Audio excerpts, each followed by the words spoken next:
तो कल हम लोगों ने डायपोल तक की बातें करी थी। थोड़ी थोड़ी बातें मैं आपसे बता दूं कि किसी भी डायपोल का मतलब होता है कि उसमें दो चार्ज हैं और दोनों अपोजिट पोलरिटी के हैं, प्लस वाला है माइनस वाला, और दोनों एक दूसरे से सर्टन सेपरेशन सपोज कर लो डी डिस्टेंस पर रखे हैं। तो डायपोल एक डिवाइस है। डायपोल का प्राइमरी प्रॉपर्टी होता है dipole electric dipole movement. Electric dipole movement को पी से रिप्रेजेंट करते हैं। पी एक वेक्टर क्वांटिटी जिसकी डायरेक्शन माइनस से प्लस की तरफ होती है। इसकी यूनिट कूलम इंटू मीटर होती है। याद आ रहा? हम तेज रफ्तार में बोले, बिल्कुल टेंशन लेना, सबका बड़ी बातें बोल रहे हैं। फिर इसके बाद हम लोगों ने देखा था कि डायपोल के आस पड़ोस में कई सारे पॉइंट्स होते हैं जहां पर आप इलेक्ट्रिक फील्ड और इलेक्ट्रिक पोटेंशियल का अध्ययन कर सकते हैं। डायपोल के जो एक्सेस पर पॉइंट पड़ता है उसका नाम एक्सियल पॉइंट, और यहाँ इंटेंसिटी होती है E बराबर 1/4 pi epsilon not 2p upon r³।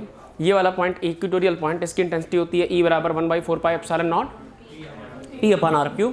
कह सकते हो कि जो एक्सियल पॉइंट की इंटेंसिटी होती है उसका ठीक आधा आंसर इक्वेटोरियल में आता है। याद आ रहा है? कुछ भाषा कठिन तो नहीं लग रही? अच्छा मुझे एक बात और बताओ, क्या इलेक्ट्रिक फील्ड का कोई जनरल रिजल्ट भी तुम्हें आता है? किसी भी r डिस्टेंस पर, डायपोल के सेंटर से किसी r डिस्टेंस पर चले जाओ, किसी थीटा एंगल पर चले जाओ, तो आपको इलेक्ट्रिक फील्ड की इंटेंसिटी मिलेगी E बराबर 1/4 पाई एप्सिलॉन नॉट, हाँ जी, अंडर रूट के अंदर पहले p upon r³, under root के अंदर 3 cos स्क्वायर थीटा प्लस 1। अच्छा एक बात और बताइए, क्या क्या क्या क्या डायपोल की एक्सियल पोजीशन पर इलेक्ट्रिक फील्ड की डायरेक्शन गेस करना आता है? बिल्कुल आता है। डायपोल की एक्सियल फील्ड पर यहाँ जो इलेक्ट्रिक फील्ड होगी वो कहाँ की तरफ होगी? एक्सिस के अलोंग और पॉजिटिव चार्ज से आउटवर्ड। कोई डाउट तो नहीं? अच्छा इक्वेटोरियल में फील्ड कैसी होती है? इंक्लाइंड होती है, पैरेलल होती है, एंटी पैरेलल? किसी भी डायपोल की इक्वेटोरियल पॉइंट पर जो इलेक्ट्रिक फील्ड की इंटेंसिटी होती है वो ठीक एंटी पैरेलल होती है। डायपोल मूवमेंट यानी पी के एंटी पैरेलल, है ना? ये सब बेसिक बेसिजल। अच्छा एक पोटेंशियल भी डिस्कस किया था, पोटेंशियल डिस्कस किया था। किसी डायपोल के एक्सेस पर पोटेंशियल कितना होता है? पहले बताओ, जनरल फार्मूला बताओ, जनरल फार्मूला। थोड़ी सी हेल्प करें, यहीं से बात हम लोगों ने खत्म की थी। अगर हमारे पास इलेक्ट्रिक डायपोल है, ये वाला चार्ज -q और इससे सर्टेन सेपरेशन पर यहाँ एक चार्ज है +q, ये बन गया साहब आपका डायपोल। डायपोल का डायपोल मोमेंट कितना? p। कितना?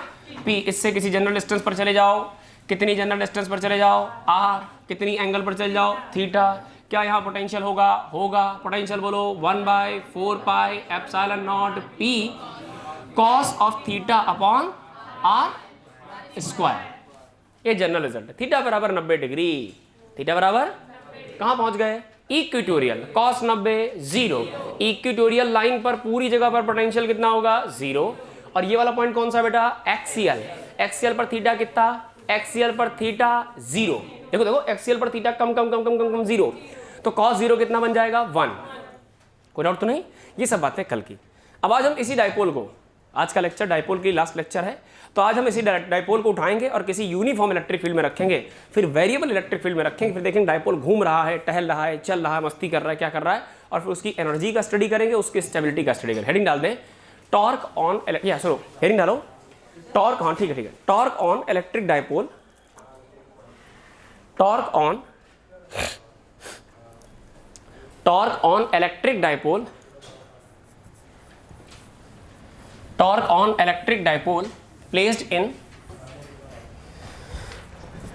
torque on electric dipole placed in, torque on electric dipole placed in uniform electric field, uniform electric field,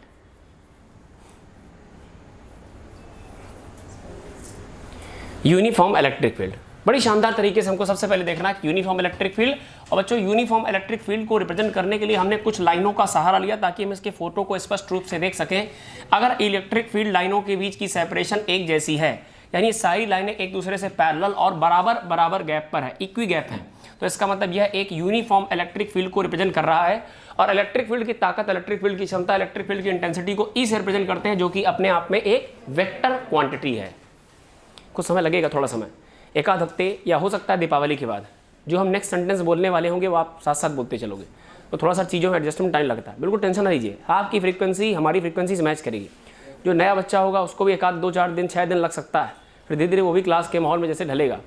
और आपको यकीन मानिए, आपको अपना लेवल जो क्लास में चल रहा है उसी लेवल का पहुँचाना है। ना ही सिलेक्शन दूर है, ना ही स्कोरिंग दूर है, बिल्कुल आसान हो जाएगा सब कुछ। ठीक, तो हमारे पास एक ये जो फोटो हमारे सामने आया है अभी भी मार्केट में, उसमें जितनी भी इलेक्ट्रिक फील्ड लाइन है सबके बीच का गैप इक्वल है। इसको हम कह सकते हैं ये यूनिफॉर्म इलेक्ट्रिक फील्ड को रिप्रेजेंट कर रहा है। अच्छा मदद करो बेटा, क्या यहाँ पॉजिटिव चार्ज हो सकता है? हो सकता है, क्योंकि electric field line positive charge से अवे। क्या यहां नेगेटिव हो सकता है? हो सकता है, क्योंकि electric field line negative charge के टूवर्ड्स होंगी। अच्छा, क्या यहां पॉजिटिव यहां नेगेटिव दोनों हो सकता है? हो सकता है, प्लस से अवे माइनस में टूवर्ड्स, प्लस से अवे और माइनस के लिए टूवर्ड्स। ठीक, चलो भाई फोटो मिल गया।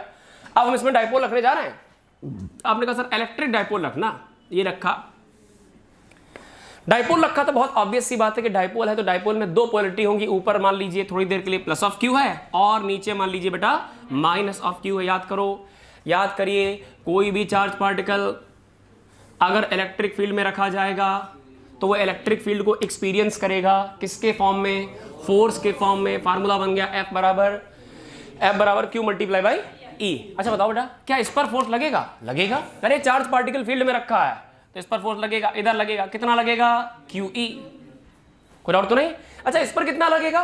QE, लेकिन इस पर साइन कैसा? नेगेटिव। तो पॉजिटिव चार्ज में जो फोर्स लगता है वो फील्ड की डायरेक्शन में, और नेगेटिव चार्ज में लगने वाला फोर्स इलेक्ट्रिक फील्ड की डायरेक्शन के अपोजिट। तो इसमें भी इधर फोर्स लगने वाला बेटा कितना लगेगा बच्चों? माइनस ऑफ QE, या इसको लिख सकते हो। अच्छा, साइन और डायरेक्शन एक चीज इस्तेमाल करनी है। आपने कहा सर साइन नेगेटिव है तो फोर्स की डायरेक्शन पलट दीजिए, हमने वही किया। कोई डाउट तो नहीं? अच्छा बताइए, ध्यान सोचना, आपके सामने ये एक डिवाइस दिखाई दे रही है और इस डिवाइस का नाम है डाइपोल, और डाइपोल पर दो लोग धक्का मुक्की कर रहे हैं। इलेक्ट्रिक फील्ड ऊपर वाले हिस्से पर आगे फोर्स लगा रहा QE, और वही इलेक्ट्रिक फील्ड नीचे वाले हिस्से पर पीछे फोर्स लगा रहा QE। अगर मैं आपसे पूछूं net force F net on dipole, सोच समझ कर जवाब देना, गलत आंसर एक भी नहीं आना चाहिए। नेट फोर्स ऑन डाइपोल, मतलब मैं इस चार्ज की बात नहीं कर रहा हूं, इसकी बात नहीं कर रहा हूं, दोनों को मिलाकर इस सिस्टम की बात कर रहा हूं जिस सिस्टम का नाम डाइपोल है। आगे की तरफ लग रहा है QE, पीछे की तरफ लग रहा है माइनस ऑफ QE या QE। तो क्या QE एक आगे खींच रहा है उतना QE पीछे खींच रहा है? नेट फोर्स, शाबाश, नेट फोर्स जीरो। अरे चाहो तो वेक्टर सम कर लो, ये वाला प्लस का 10 न्यूटन, ये वाला माइनस का 10 न्यूटन, सम करोगे तो जीरो। तो नेट फोर्स ऑन डाइपोल कितना बेटा? जीरो। पहली बात। दूसरी बातचीत करने जा रहे हैं, नेट फोर्स जीरो होने का मतलब क्या है? इक्विलिब्रियम में है। बोलो बोलो, अरे इक्विलिब्रियम, नेट फोर्स किसी बॉडी पर जीरो तो बॉडी को हम कहते हैं इक्विलिब्रियम। हेल्प करना, क्या यह ट्रांसलेटरी इक्विलिब्रियम में है या रोटेटरी इक्विलिब्रियम में? सुनना, ट्रांसलेटरी का मतलब होता है अगर कोई फोर्स इधर ड्राइव दे रहा है और अगर उतना ही कोई दूसरा फोर्स इधर ड्राइव देने लगा तो बॉडी पर नेट ड्राइव जीरो हो जाएगी, तो बॉडी ट्रांसलेट नहीं कर पाएगी, खिसक नहीं पाएगी। देख लो, खिसक नहीं पाएगा, क्योंकि भाई घूम सकता है। अच्छा, घूमने की टेंडेंसी भी दिख रही होगी तुम्हें। कैसे? सपोज करो मैं यहां फिंगर टिका ले, यहां उंगली लगा दे। अब जरा बताओ, ये वाला इसे घुमाने की कोशिश कर रहा, कैसे घुमाने की कोशिश कर रहा? क्लॉकवाइज। चेक करो कैसे घुमा रहा? क्लॉक। ये वाला, ओए गड़बड़ कर दिया, ये वाला कैसे घुमा रहा? क्लॉकवाइज। और ये वाला भी कैसे घुमा रहा? क्लॉकवाइज। तो दोनों का सेंस क्या सेम हो गया? आराम से करिए। अगर हम डाइपोल के सेंटर पॉइंट पर ऐसे ऐसे करके एक नटबोल्ट लगा दें, हेल्प करो, क्या डाइपोल जैसा वैसा रहेगा, घूमने लगेगा? आराम से जाओ दो, क्या जैसा है वैसा रहेगा, घूमेगा? क्योंकि डाइपोल पर जब नेट फोर्स जीरो होगा तो डाइपोल में टॉर्क जैसा सेंस आ जाएगा। आओ जरा देखिए कैसे आएगा, ध्यान से देखिए। आपको हम छोटी सी डेमोंस्ट्रेशन बताते हैं। मान लीजिए आपके पास कोई प्लेटफॉर्म है, और आसान करते हैं, कुछ लोगों के दिमाग में बड़ी डिफिकल्टी महसूस हो रही है। एक प्लेटफॉर्म है साहब, ये रहा आपका प्लेटफॉर्म, और प्लेटफॉर्म मान लो कितने मास का बेटा? M। इस पर आगे धक्का लगाओ, धक्का लगाइए आगे, या ऐसा करो, ये प्लेटफॉर्म M मास का है और आप इस पर फोकस करके फोर्स लगाना। अच्छा बताओ, बॉडी मैसिव है तो हर मैसिव बॉडी का कहीं ना कहीं सेंटर ऑफ मास होता है, तो यहां बॉडी का सेंटर ऑफ मास है, और सेंटर ऑफ मास को अगर टारगेट करके फोर्स लगाओगे तो बॉडी हमेशा ट्रांसलेट करेगी। क्या करेगी? आपने बॉडी के सेंटर ऑफ मास को टारगेट किया और आपने उस पर धक्का लगाया, बॉडी अपनी पोजीशन अभी यहां दिखा रही, थोड़ी देर बाद यहां दिखाएगी, तो बॉडी ट्रांसलेट करेगी। क्या करेगी? अच्छा बताओ, अगर इतना धक्का इधर से लगाया, मान लो इधर से लगाया 10 न्यूटन, और इधर से पलट के लगा दिया 10 न्यूटन, क्या 10 न्यूटन एक दूसरे को कैंसिल करेंगे? Net force. क्या बॉडी ट्रांसलेट करेगी? जहां है वही बनी रहेगी, जहां है वही बनी रहेगी। ये ट्रांसलेटरी इक्विलिब्रियम पर है। हेल्प करना। अब अगर हम इस फोर्स की लोकेशन को चेंज कर दें, फोर्स की लाइन ऑफ एक्शन को चेंज कर दें, यानी फोर्स के काम करने का तरीका, नजरिया, अंदाज बदल दें, तो ये रहा बॉडी का सेंटर ऑफ मास। हम इस बॉडी पर लगा रहे हैं फोर्स। भाई देखो जरा, फोर्स कहां लगा दिया? क्या आपने टारगेट करके सेंटर ऑफ मास पर लगाया कि सेंटर ऑफ मास से कुछ डिस्टेंस पर लगा दिया? फोर्स की जो लाइन ऑफ एक्शन है, फोर्स की जो काम करने वाली लाइन है, वो सेंटर ऑफ मास से नहीं जा रही साहब, वो तो सेंटर ऑफ मास से कुछ डिस्टेंस से जा रही है, और सेंटर ऑफ मास से कुछ डिस्टेंस पर जाने वाली लाइन टॉर्क डेवलप करती है। क्या डेवलप करती है? टॉर्क, जो कि होता है torque is given by force multiply by, सरल भाषा में लिख रहा हूं, वेक्टर नहीं लिख रहा हूं अभी, फोर्स मल्टी, मान लीजिए आपने फोर्स कितना लगाया? F, और ये जो डिस्टेंस है कितनी है? D, तो torque is equal to F multiply by D। हालांकि वेक्टर तरीका होता है, इसको लिखा जाता है D क्रॉस F। अब जरा सुनो इस चीज का छोटा सा डेमोंस्ट्रेशन। मान लीजिए छोटी सी बॉटल ये हमारे हाथ में रखी है, इसका यहाँ कहीं सेंटर ऑफ मास होगा। अगर हम इसके सेंटर ऑफ मास पर फोर्स लगाएंगे, यहाँ फोर्स लगाएंगे, तो यहाँ फोर्स लगाने पर ये बॉडी अपनी जगह से धीरे धीरे करके ट्रांसलेट करके आगे बढ़ेगी। लेकिन अगर यही फोर्स हमने इसके सेंटर ऑफ मास से थोड़ा ऊपर लगा दिया तो अब ये ट्रांसलेट नहीं करेगी बल्कि रोटेट कर जाएगी। तो रोटेशन कब होगा? जब टॉर्क होगा। और ट्रांसलेशन कब होगा? जब नेट फोर्स होगा। कोई डाउट तो नहीं? अच्छा बताओ इस डायपोल के बारे में क्या कहना है, मुद्दे पर आ जाओ। ये तो सब ऑक्सिलरी चीजें जो पूरी मैकेनिक्स में चलती जाएंगी। इधर आओ, क्या कहते हो इसके बारे में? हाँ जी, इस पर फोर्स कैसा है? नेट फोर्स कितना है? नेट फोर्स कितना है? उधर QE इधर माइनस QE, उधर QE इधर भी QE, जितना QE आगे उतना QE पीछे, QE कैंसिल, यानी सिस्टम पर लगने वाला नेट फोर्स कितना? 0। अगर नेट फोर्स 0 है तो क्या सिस्टम पर लगने वाला नेट एक्सेलरेशन भी 0 आ जाएगा? और न्यूटन का पहला नियम कहता है साहब अगर कोई बॉडी किसी कंडीशन में उस पर कोई एक्सटर्नल फोर्स नहीं लग रहा तो बॉडी जैसी है वैसी बनी रहेगी। आराम से बोलते हैं, अगर किसी सिस्टम पर नेट फोर्स नहीं लग रहा है तो बॉडी जैसी है वैसी बनी रहेगी। डाइपोल जैसे टिका है वैसे टिका रहेगा, ट्रांसलेट नहीं करेगा। आओ फिर देखें क्या करेगा। हमने से पूछा क्या कर रहा है, कह रहा सर मेरा ये है सेंटर, और जो QE है ना ये फोर्स है, और इस फोर्स की लाइन ऑफ एक्शन एस से जा रही, नीचे वाले फोर्स की लाइन ऑफ एक्शन एस से जा रही। फोर्स के काम करने का तरीका ऐसा क्या सेंटर ऑफ मास पर कोई फोर्स एक्टिंग है, या सेंटर ऑफ मास से कुछ दूरी पर कोई फोर्स एक्टिंग है? सेंटर ऑफ मास से कुछ दूरी पर कोई फोर्स एक्टिंग है, टॉर्क बनाएगा। सेंटर ऑफ मास से कुछ दूरी पर फोर्स एक्टिंग है, टॉर्क बनाएगा। ये वाला कैसे घुमाएगा? क्लॉकवाइज। ये वाला भी कैसे घुमाएगा? क्लॉकवाइज। तो पूरा डाइपोल कैसे घूमेगा? क्लॉकवाइज। क्लॉक क्या डाइपोल रोटेट कर रहा है, इसका मतलब डाइपोल रोटेशन करेगा। डाइपोल रोटेशन करेगा, ये बेसिक बातें हैं, बिल्कुल रोटेशन करेगा। अच्छा रोटेशन के लिए क्या चाहिए होता है? टॉर्क। अगर रोटेशन हो रहा है तो टॉर्क है कि नहीं है? अरे बोलो प्लीज, कॉन्फिडेंस के साथ बोलिए। अरे यार ट्रांसलेशन के लिए नेट फोर्स चाहिए होता है और रोटेशन के लिए क्या चाहिए होता है? टॉर्क। बताओ अगर बॉडी रोटेशन करती हुई दिखाई दे रही तो बॉडी पे नेट टॉर्क है कि नहीं है? है। नेट टॉर्क है मतलब नेट टॉर्क 0 नहीं है। मेरी बात समझ पाना है? इन स्टेटमेंट्स को पढ़ना सीखिए। अगले आ जाओ, नेक्स्ट फोटो, तीसरा नंबर फोटो। कौन सा इक्विलिब्रियम है इस पर? ट्रांसलेटरी इक्विलिब्रियम है कि रोटेटरी? ट्रांसलेशन नहीं करेगा तो ट्रांसलेटरी इक्विलिब्रियम है, इसलिए ट्रांसलेशन नहीं करेगा। तो हम लिख सकते हैं कि इसमें ट्रांसलेटरी इक्विलिब्रियम है लेकिन रोटेटरी इक्विलिब्रियम, ये कॉमन सेंस की बात है। टॉर्क नेट 0 नहीं, ट्रांसलेटरी लेकिन इक्विलिब्रियम है। खैर आगे आते हैं। और देखिए जरा इस पर टॉर्क कितना लग रहा है। क्या पूछा गया? टॉर्क कितना। टॉर्क का क्या सिंपल फार्मूला आता है? अरे किसी बॉडी के सेंटर ऑफ मास से जितनी डिस्टेंस पर फोर्स गुजर रहा है उस डिस्टेंस को फोकस करो, फोर्स को फोकस करो, आपस में मल्टीप्लाई कर दो, टॉर्क बन के तैयार हो जाएगा। मैग्नीट्यूड फॉर्म में, डायरेक्शन मत देखना। आओ भाई ध्यान से देखो, क्या ये इस डाइपोल का सेंटर है? ऐसा एक और बात है, टॉर्क होता है, एक चीज होती है कपल, एक होता है टॉर्क, एक होता है कपल। कपल किसी पॉइंट के अबाउट लगता है, टॉर्क किसी पॉइंट के अबाउट लगता है, कपल किसी सेंटर के अबाउट लगता है। सुनना ध्यान से, ऐसे कह सकते हैं ये इन दोनों के बीच का गैप। अच्छा बताओ, डाइपोल से डाइपोल ऐसा कहते हैं चार्ज पार्टिकल से चार्ज पार्टिकल के बीच की जो सेपरेशन है, क्या इसे 2L मान लिया जाए जैसे हम लोग कल मान रहे थे? और डाइपोल को हमने इलेक्ट्रिक फील्ड से किसी ओरिएंटेशन पर अभी टिका रखा है, ये रुकेगा नहीं ज्यादा देर, इसको छोड़ोगे घूम जाएगा, अपने आप घूम जाएगा, स्टेबल नहीं है। तो इसका ये एंगल मान लो कितना है? थीटा। अच्छा बताओ जरा, हमने आपसे कहा कि आपको अगर दो फोर्स एक्टिव हुए मिल रहे हैं, एक QE ऊपर जा रहा, एक QE नीचे जा रहा, और बीच की सेपरेशन आपको ये दिखाई दे रही है। इस सेपरेशन को आप फिलहाल कितना मान लीजिए? D। कितना मान लो? D। टॉर्क पता करो। अच्छा टॉर्क है ना, सभी लोग सहमत हैं?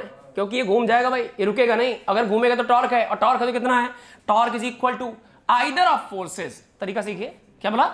आइदर ऑफ फोर्सेस, दो में से कोई एक फोर्स ले लो, multiply by perpendicular distance between them. Forces में से कोई एक फोर्स सिलेक्ट कर लो और दोनों के बीच की परपेंडिकुलर गैप सिलेक्ट कर लो। काम वही है, force multiply by perpendicular gap. ये मास पे काम कर रहा था, ये चार्ज पार्टिकल की असेंबली पर काम कर रहा है। हेल्प करो भाई। टॉर्क बराबर बोलो बेटा, torque is equal to force के नाम पर क्या ले लिया जाए? अबे दोनों एक जैसे, चाहे ऊपर वाला QE चाहे नीचे वाला, दोनों के मैग्नीट्यूड सिमिलर है। सो Q multiply by E multiply by what is perpendicular gap? हाँ जी D। लेकिन फोटो में D हमारा हिस्सा नहीं है। डाइपोल की इंफॉर्मेशन में चार्ज पार्टिकल के बीच का गैप दिया जाएगा, एंगल दिया जाए, तो क्या हम D को थीटा और L में कन्वर्ट कर लें? अगर आपको कोई भी इंटर कन्वर्जन कर रहा है तो आप ट्राइंगल की मदद लीजिए, और ट्राइंगल की मदद लेते वक्त कोई ऐसा ट्रिग्नोमेट्री का रेशियो लगाइए, sine theta, cos theta, tan theta में, जिससे आप परपेंडिकुलर और हाइपोटेनस को इन्वॉल्व कर सके। साइन थीटा लगाई, sine theta, sine of theta बराबर, बोलो बेटा, साइन ऑफ थीटा बराबर साइन थीटा, थीटा के सामने वाला परपेंडिकुलर और सबसे लंबी साइड हाइपोटेनस, साइन थीटा बराबर परपेंडिकुलर अपॉन हाइपोटेनस, तो क्या बन जाएगा? D/2 multiply by L। Cross multiplication करो तो d बराबर क्या बन जाएगा 2l sine of theta. Value रखो, वैल्यू रखिए, टॉर्क बराबर बोलो बेटा q अपनी जगह, e अपनी जगह, मल्टीप्लाई बाय d की जगह 2 multiply by l multiply by sine of theta.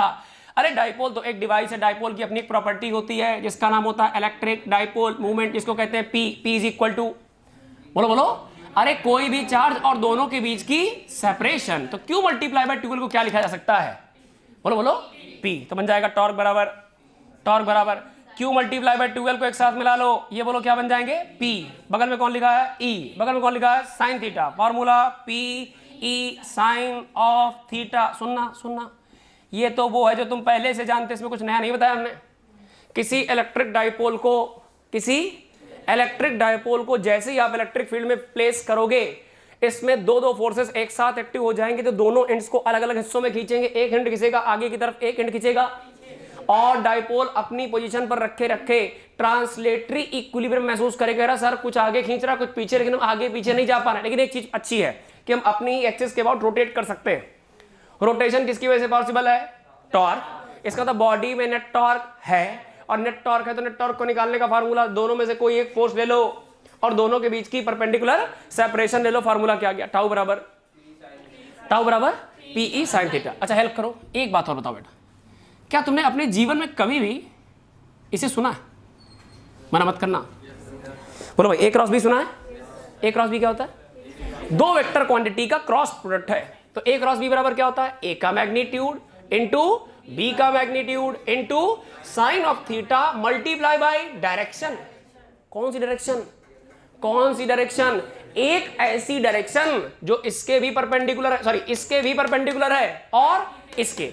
याद रखो, दो वेक्टर क्वांटिटी का क्रॉस करने से, क्या करने से, क्रॉस करने से जो डायरेक्शन आती है वो दोनों के परपेंडिकुलर। फॉर एग्जांपल याद करिए, इससे पहले वाले बैच में खूब डिस्कस किया हम लोगों ने कि सपोज करो ये लीजिए, ये ए वेक्टर, ये B vector, A B cross करने का तरीका, राइट हैंड में सारी उंगलियां और ये अंगूठा एक दूसरे के म्यूचुअली परपेंडिकुलर। ठीक बात, इतनी बात डन। अब इस वाले हिस्से से झाड़ू लगानी है, पहले वेक्टर से दूसरे वेक्टर की तरफ, यानी पहले से दूसरे के बीच का जो रास्ता है, उसे इस हिस्से से स्वीप करना है। अंगूठा हमेशा इन हथेलियों के या हथेली के परपेंडिकुलर रहे। आओ स्वीप करते हैं। बोर्ड पर क्या लिखा हुआ है, ए क्रॉस, पढ़ लीजिए, ए क्रॉस, इसे मान लो ए, इसे मान लो बी। तो आइए हाथ ऐसे पहले सेट कर लो, आशीर्वाद की स्थिति से थोड़ा सा टेढ़ा मेढ़ा ऐसे, और आप करिए पहले ए वेक्टर पर हाथ, फिर ए से कहां की तरफ क्रॉस करो, बी की तरफ। ए से स्वीप करते हुए बी की तरफ जाओगे। क्या अंगूठा लगातार ऊपर इशारा कर रहा है, ये ए क्रॉस बी है। ये कौन है, ये ए नहीं है, ये बी नहीं, बल्कि ये ए क्रॉस। तो ए की डायरेक्शन और बी की डायरेक्शन के ठीक परपेंडिकुलर ऊपर की तरफ डायरेक्शन आ रही क्या, तो ए क्रॉस बी का जो आंसर होगा, ब्लैक मार्कर को देखना, ए क्रॉस बी का जो आंसर होगा वो ऐसे होगा, वो ए के परपेंडिकुलर होगा, चेक कर लो, ए के परपेंडिकुलर और बी के भी परपेंडिकुलर। आप डायरेक्ट ऐसा कह सकते हो कि दो वेक्टर का क्रॉस करने से एक प्लेन बनता है। क्या बनता है, और दोनों के क्रॉस की डायरेक्शन इस प्लेन के डन। फोटो देखो, अगर मैं आपसे कहूं कि इलेक्ट्रिक फील्ड बोर्ड में चिपका हुआ है, इलेक्ट्रिक फील्ड बोर्ड में दिखाई दे रहा है, हेलो, इलेक्ट्रिक फील्ड दिख रहा है, कहां है, बोर्ड में है, कहां से कहां की तरफ है, लेफ्ट से राइट साइड जा रहा। और इस इलेक्ट्रिक फील्ड में आपने एक डाइपोल रख दिया, देखिए डाइपोल रखा है, ये रखा है जनाब, डाइपोल रखा है।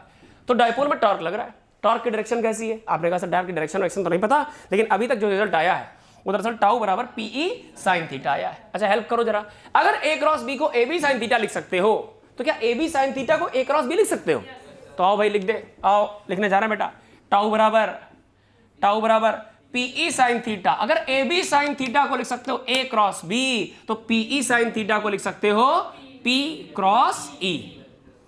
पी कैसी क्वांटिटी, वेक्टर, ई कैसी क्वांटिटी, वेक्टर, दोनों के बीच में क्रॉस, दो वेक्टर का क्रॉस करने से एक वेक्टर क्वांटिटी आती है, इसका मतलब टॉर्क भी कैसी क्वांटिटी है। तो अगर बताओ पी में डायरेक्शन है, ई में डायरेक्शन, तो क्या टॉर्क में भी डायरेक्शन होगी, कैसी होगी? आपने कहा सर अभी भी सीखा है, दो वेक्टर का क्रॉस करने पर आने वाली डायरेक्शन दोनों के परपेंडिकुलर होती है। तो बताओ पी बोर्ड पर मेंशन कर रहा हूं मैं, पी कहां से कहां की तरफ होता है, इलेक्ट्रिक डाइपोल, शाबाश, कहां से कहां की तरफ, माइनस से प्लस की तरफ। तो ये रहा आपका माइनस और ये रहा प्लस, क्या इलेक्ट्रिक डाइपोल मूवमेंट पी की डायरेक्शन ऐसी होगी, तो ये हो गया पी, ये हो गया पी, और इधर कौन जा रहा है, ये कौन जा रहा है, ये कौन जा रहा है, ये कौन जा रहा है, ई, तो पी की डायरेक्शन ऐसी, ई की डायरेक्शन ऐसी, तो पी क्रॉस ई कैसा होगा, और आसान कर दें, और आसान कर दें, पी आपके बोर्ड के प्लेन में है, ई आपके बोर्ड के प्लेन में है, तो क्या पी क्रॉस ई इस प्लेन के परपेंडिकुलर होगा, यानी परपेंडिकुलर या तो बाहर की तरफ या तो अंदर की तरफ। तो टॉर्क की डायरेक्शन बोर्ड के बाहर की तरफ या बोर्ड के अंदर की तरफ होगी। कोई समस्या, हेल्प करो। अगर हम किसी भी दो चार्ज पार्टिकल को एक सर्टेन डिस्टेंस पर रखते हैं, बोर्ड की तरफ मत देखना, मेरी तरफ देखो, अगर दो चार्ज पार्टिकल को किसी सर्टेन डिस्टेंस पर रखते हैं तो ऐसा करने से एक डिवाइस बनती है, डिवाइस का नाम डाइपोल। डाइपोल को अगर इलेक्ट्रिक फील्ड में रख दिया जाए तो क्या इसके अलग अलग हिस्से अलग अलग चार्ज महसूस करेंगे कि एक जैसा। इस पर कितना लगेगा, QE, नीचे वाले पर QE। हेल्प करो, क्या दोनों फोर्स एक दूसरे से बैलेंस हो रहे हैं, तो डाइपोल पर लगने वाला नेट फोर्स कितना, 0, एक्सेलरेशन 0। क्या ये डाइपोल ट्रांसलेट कर सकता है, आगे पीछे जा सकता है, नहीं जाएगा। क्या ये अपनी जगह पर घूम सकता है, घूमने के लिए क्या चाहिए, टॉर्क। टॉर्क कितना आएगा, टाउ बराबर P multiply by E multiply by sine theta, उसको वेक्टर फॉर्म बोल सकते हो, टाउ बराबर P क्रॉस E। और टॉर्क की डायरेक्शन कैसी होगी, P और E दोनों को कंटेन करने वाले प्लेन के परपेंडिकुलर। डन, इतनी बातें फटाफट। इस बात को मेंशन कर दे रहे हैं कि direction of torque is perpendicular to plane। जो टॉर्क की डायरेक्शन है वो प्लेन के परपेंडिकुलर। अपने चीज़ें ऐसा नहीं कि ड्राइव होते देखी नहीं, यू नो डेरिवेशन, चीज़ें कैसे ही आपको पता है, लेकिन अब जिस तरीके से पता है और जिस तरीके से पहले से पता था उसमें डिफरेंस ये है कि आप थ्रू कॉन्सेप्ट चल रहे हो।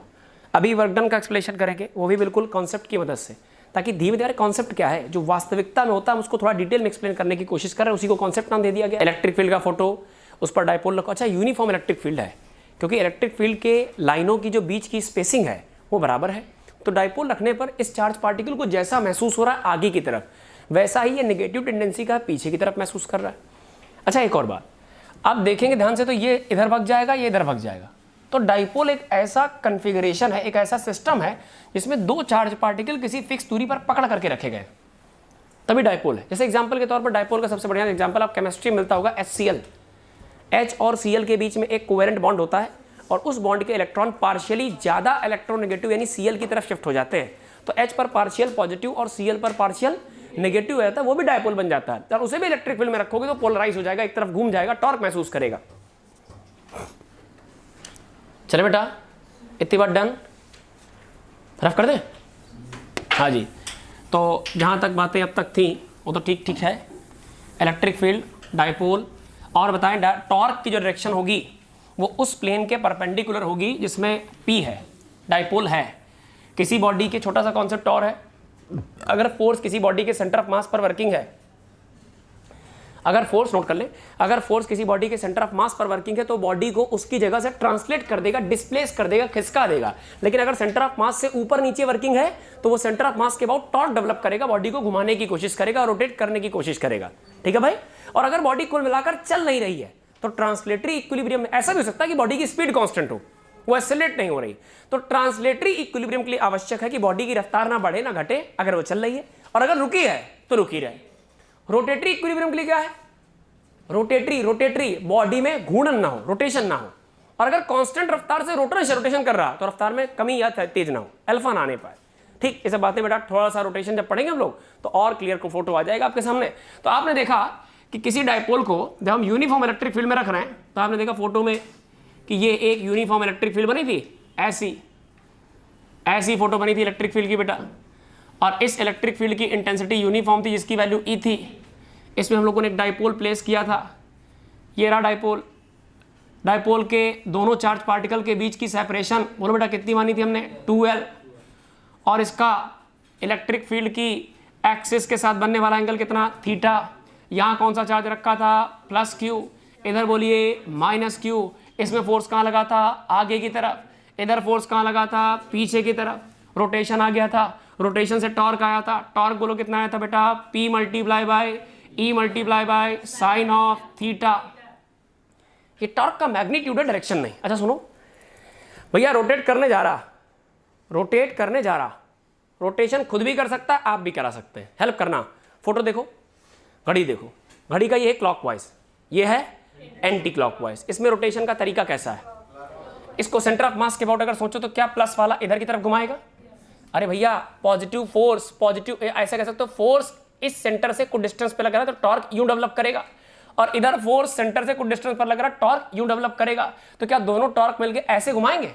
और ऐसे घुमाएंगे तो कौन सा सेंस होगा? क्लॉकवाइज। तो घूमने वाला है। अगर एजेंट हो, अगर आप एजेंट हो तो इसे घूमने से रोको, इसको रोको, और इसको तुम यूं घुमाओ, जैसे उससे उल्टा घुमा दो। यानी हम कह सकते हैं कि अभी जैसा फोटो में रखा हुआ है इसे घुमाना पड़ेगा या खुद से घूम सकता है? अभी तो खुद से घूम सकता है। इसका मतलब इसे कौन घुमा रहा? फील्ड। कौन घुमा रहा है? और हम कौन है? एजेंट। हम कौन है? हम हमेशा फील्ड के अपोजिट काम करते हैं। फॉर एग्जाम्पल किसी एम मास को रिलीज कर दीजिए, एम मास को ग्रेविटी के अंडर में रिलीज कर दीजिए, ले जाना पड़ेगा खुद से चला जाएगा? कौन ले गया? कौन? Gravitational field. अगर हम नीचे से ऊपर लाना चाहते हैं तब फील्ड नहीं लाएगा, अब एजेंट को लाना पड़ेगा। सपोज करो कोई एजेंट है, वो एजेंट कह रहा सर उसको घुमाएंगे, हमने कहा घुमाओ, उसने कहा सर पहली फोटो थीटा पे, तो दो फोटो बनाते हैं हम किसी डायपोल की, किसी यूनिफॉर्म इलेक्ट्रिक फील्ड में, किसी यूनिफॉर्म इलेक्ट्रिक फील्ड में, ये रहा यूनिफॉर्म इलेक्ट्रिक फील्ड, इसमें डायपोल का पहला फोटो आया मार्केट में जिसमें वो θ1 एंगल पर था। कितने पर? अरे भाई सिंपल सी बातचीत है, ये वाला आपका प्लस क्यू होगा, ये वाला आपका माइनस क्यू, θ1 पर है। अब इसे घुमाओ, ऐसे घुमाओ, और घुमाते घुमाते इसे यहां कहीं पहुंचा दो, यहां कहीं, कितने एंगल पर पहुंचा दो?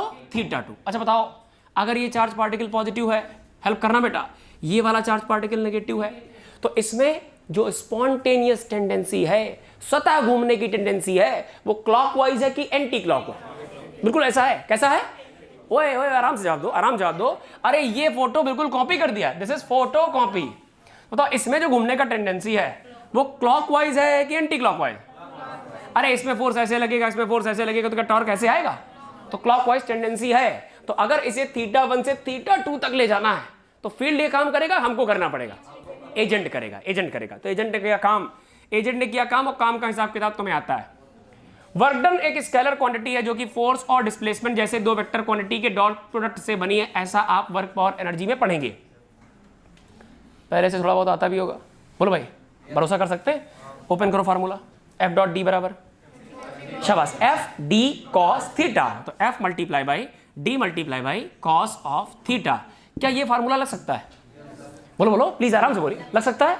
कतई नहीं लग सकता। अरे फोर्स कहां है साहब? उसमें नेट फोर्स नहीं है। ये फॉर्मूला कब वैलिड है? जब आप किसी बॉडी पर फोर्स लगा के बॉडी को ट्रांसलेट करोगे, लेकिन यहां ट्रांसलेशन तो हो ही नहीं रहा, यहां क्या चल रहा है? रोटेशन। तो सुनना ध्यान से, जो काम ट्रांसलेशन में फोर्स करता है वही रोटेशन में टॉर्क करता है। वहां होता है लीनियर डिस्प्लेसमेंट और यहां होता है एंगुलर डिस्प्लेसमेंट। थीटा बोल सकते हो, डी थीटा बोल सकते हो। तो हमारे पास अच्छा कॉस थीटा का कोई रिलेशन नहीं, हालांकि आप लिख सकते हो कॉस थीटा। तो हमने कहा डब्ल्यू का एक और फार्मूला तैयार हो गया। डब्ल्यू बराबर क्या फार्मूला आ गया? Tau multiply by d theta. अब सुनो, डी थीटा मतलब थोड़ा सा घुमाना, तो थोड़े से घुमाने का काम निकाल लो और फिर से क्या कर लो? इंटीग्रेट। अब सुनो, ये भी बात सुनो, ये बात सुनो, हालांकि वर्क पावर एनर्जी की बात पढ़ते तो और अच्छा लगता। जैसे वर्क डन का एक फार्मूला आपने देखा, डब्ल्यू बराबर F D cos theta. Work done का एक और फार्मूला बता दें आपको, वर्क डन का एक और फार्मूला है tau multiply by theta. Work done का एक और फार्मूला है आपके पास integration of tau multiply by d theta. इन दोनों बातों में कोई खास फर्क नहीं है। क्यों? इसमें कांस्टेंट टॉर्क लगा के अगर थीटा घुमाओगे तो ये ठीक है, लेकिन अगर वेरिएबल टॉर्क लगा के घुमाओगे तो इंटीग्रेशन करना पड़ेगा। इंटीग्रेशन केवल तब आता है जब चीजों में परिवर्तन हो रहा हो, लगातार परिवर्तन हो रहा हो। तो आप बताइए जरा, इसको घुमा कौन रहा है? आराम से जवाब दीजिए, आपको सब पता है, हम आपके अंदर से निकालना है। इसे घुमा कौन रहा है?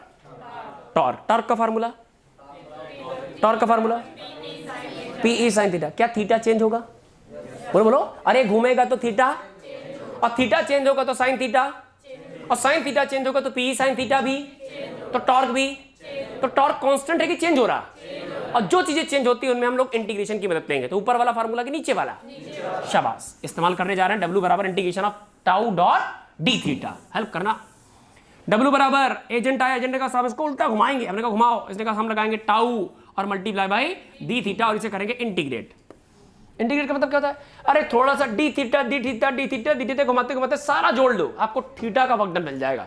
अच्छा कहां से कहां तक घुमाना चाहते हो? आपने कहा सर फोटो हमको θ1 की मिली थी, हमको θ1 ओरिएंटेशन से कहां तक घुमाना है? लिमिट लगा दीजिए, θ1 से θ2, इंटीग्रेशन ऑफ टाउ की वैल्यू, टाउ की वैल्यू, बोलो बेटा, अरे ऊपर लिखिए, कॉपी करना है यार।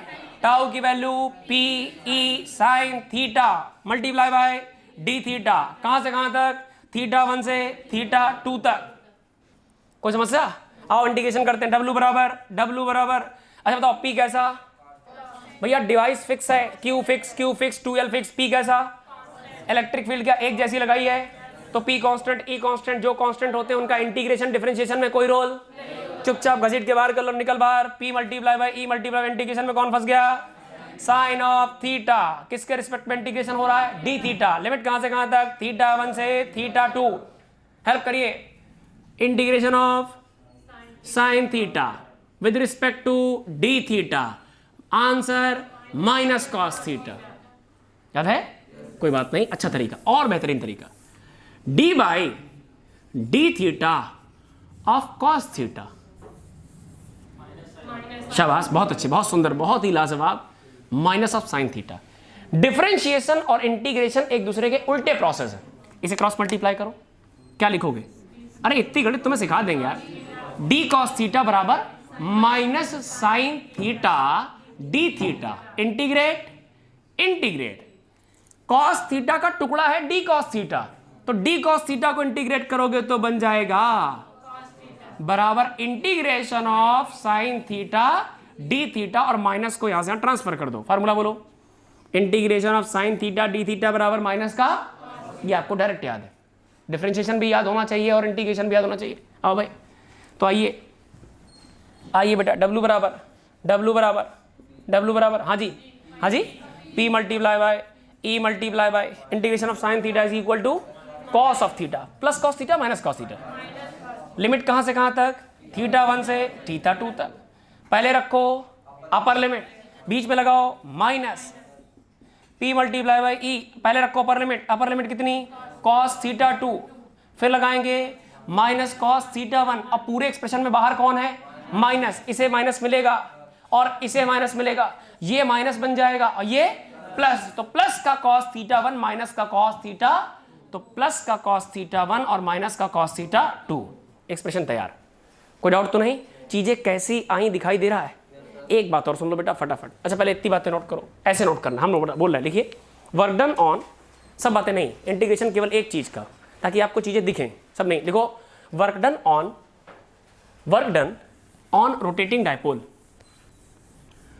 Work done on rotating dipole, work done on rotating dipole from angular position theta 1, from angular position theta 1 to theta 2, from angular position theta 1 to theta 2, from angular position theta 1 to theta 2। Angular position theta 1 से theta 2 तक घुमाने में किया गया work done. अब note करते चलें, electric field बना लें, इलेक्ट्रिक फील्ड एक यूनिफॉर्म इलेक्ट्रिक फील्ड, उस पर डाइपोल प्लेस करिए, ये रहा प्लस क्यू माइनस क्यू। अभी ये थीटा 1 ओरिएंटेशन पर उसे घुमा करके यहां किसी थीटा 2 ओरिएंटेशन तक ले जाना है। थीटा 1 से थीटा 2 रोटेट करना चाहते हैं, तो इसमें जो वर्क डन आएगा that is W is equal to PE cos of theta 1 minus cos of theta 2। आसान भाषा में समझने के लिए थीटा 1 मतलब यहां से और थीटा 2 मतलब यहां तक।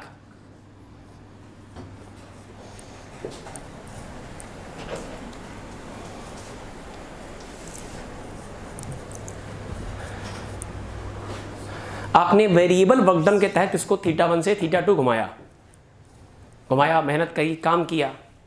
और अगर तुमने काम किया है, सुनते जाना बेटा, फटाफट नोट करते चलो, नोट सुनते जाओ। अगर तुमने काम किया है तो ये सारा काम आपने किस में किया है, इलेक्ट्रिक फील्ड के अंतर्गत किया है। इलेक्ट्रिक फील्ड, सुनते जाना, सब कॉन्सेप्चुअल पॉइंट आ रहे हैं, ये तो बच्चों वाली बातें थी। आपने सारा काम कहाँ किया है, इलेक्ट्रिक फील्ड में किया है। इलेक्ट्रिक फील्ड ग्रेविटेशन जैसी ही है और ये कंजर्वेटिव नेचर की है। किस नेचर की है, कंजर्वेटिव नेचर की। और कंजर्वेटिव नेचर के फील्ड की खास बात सुनते जाना, कंजर्वेटिव नेचर की खास बात कि जो भी एजेंट का वर्क डन होगा, एजेंट द्वारा जो किया गया काम होगा, वो कहीं वेस्ट नहीं जाएगा बल्कि स्टोर हो जाएगा। किसके फॉर्म में स्टोर हो जाएगा? Potential energy. जैसी फील्ड वैसी पोटेंशियल एनर्जी। तो फील्ड का नाम इलेक्ट्रिक फील्ड, तो पोटेंशियल एनर्जी का नाम electrostatic potential energy. So work done by agent will be stored in form of electrostatic potential energy. Electrostatic potential energy, electrostatic potential energy, representation of electrostatic potential energy is given by U. one thing very special, agent का काम potential के form में safe होगा। इसे आप change in potential energy भी कह सकते हैं। चेंज मतलब होता है डेल्टा यू, है ना, और ये होता है U final minus U initial.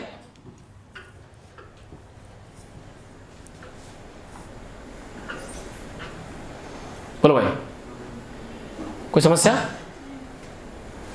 ठीक है, अब देखो जरा बेटा, पोटेंशियल एनर्जी का general expression minus of PE cos theta final minus of, या ऐसा कह दें PE cos theta, PE cos theta initial minus P, या पीई कॉमन ले लो, PE cos theta initial minus cos theta final. अब सुनना ध्यान से, मान लीजिए आपने डाइपोल को किसी ओरिएंटेशन से किसी और ओरिएंटेशन तक घुमाया। प्लीज सुनते रहे, नोट तो होता रहेगा, ध्यान दें। जो एजेंट ने इसको घुमाने में काम किया वो इसमें स्टोर हो गया। किसके रूप में स्टोर हो गया? Potential energy. फॉर एग्जांपल, अगर आप किसी स्टोन को, हर बार ये एग्जांपल देंगे, बड़ा सरल सा है, कनेक्टिविटी में आसानी होगी। अगर आप किसी स्टोन को ग्राउंड से उठाकर किसी हाइट पर रख दो, ऐसा करने में हम एजेंट, हमने काम किया, हमने मेहनत करी, हमारा दिल जानता है, बहुत मेहनत करी, और जब उसको यहाँ रख दिया तो उसमें एक पोटेंशियल एनर्जी स्टोर हो गई। कितनी? mgh। कितनी?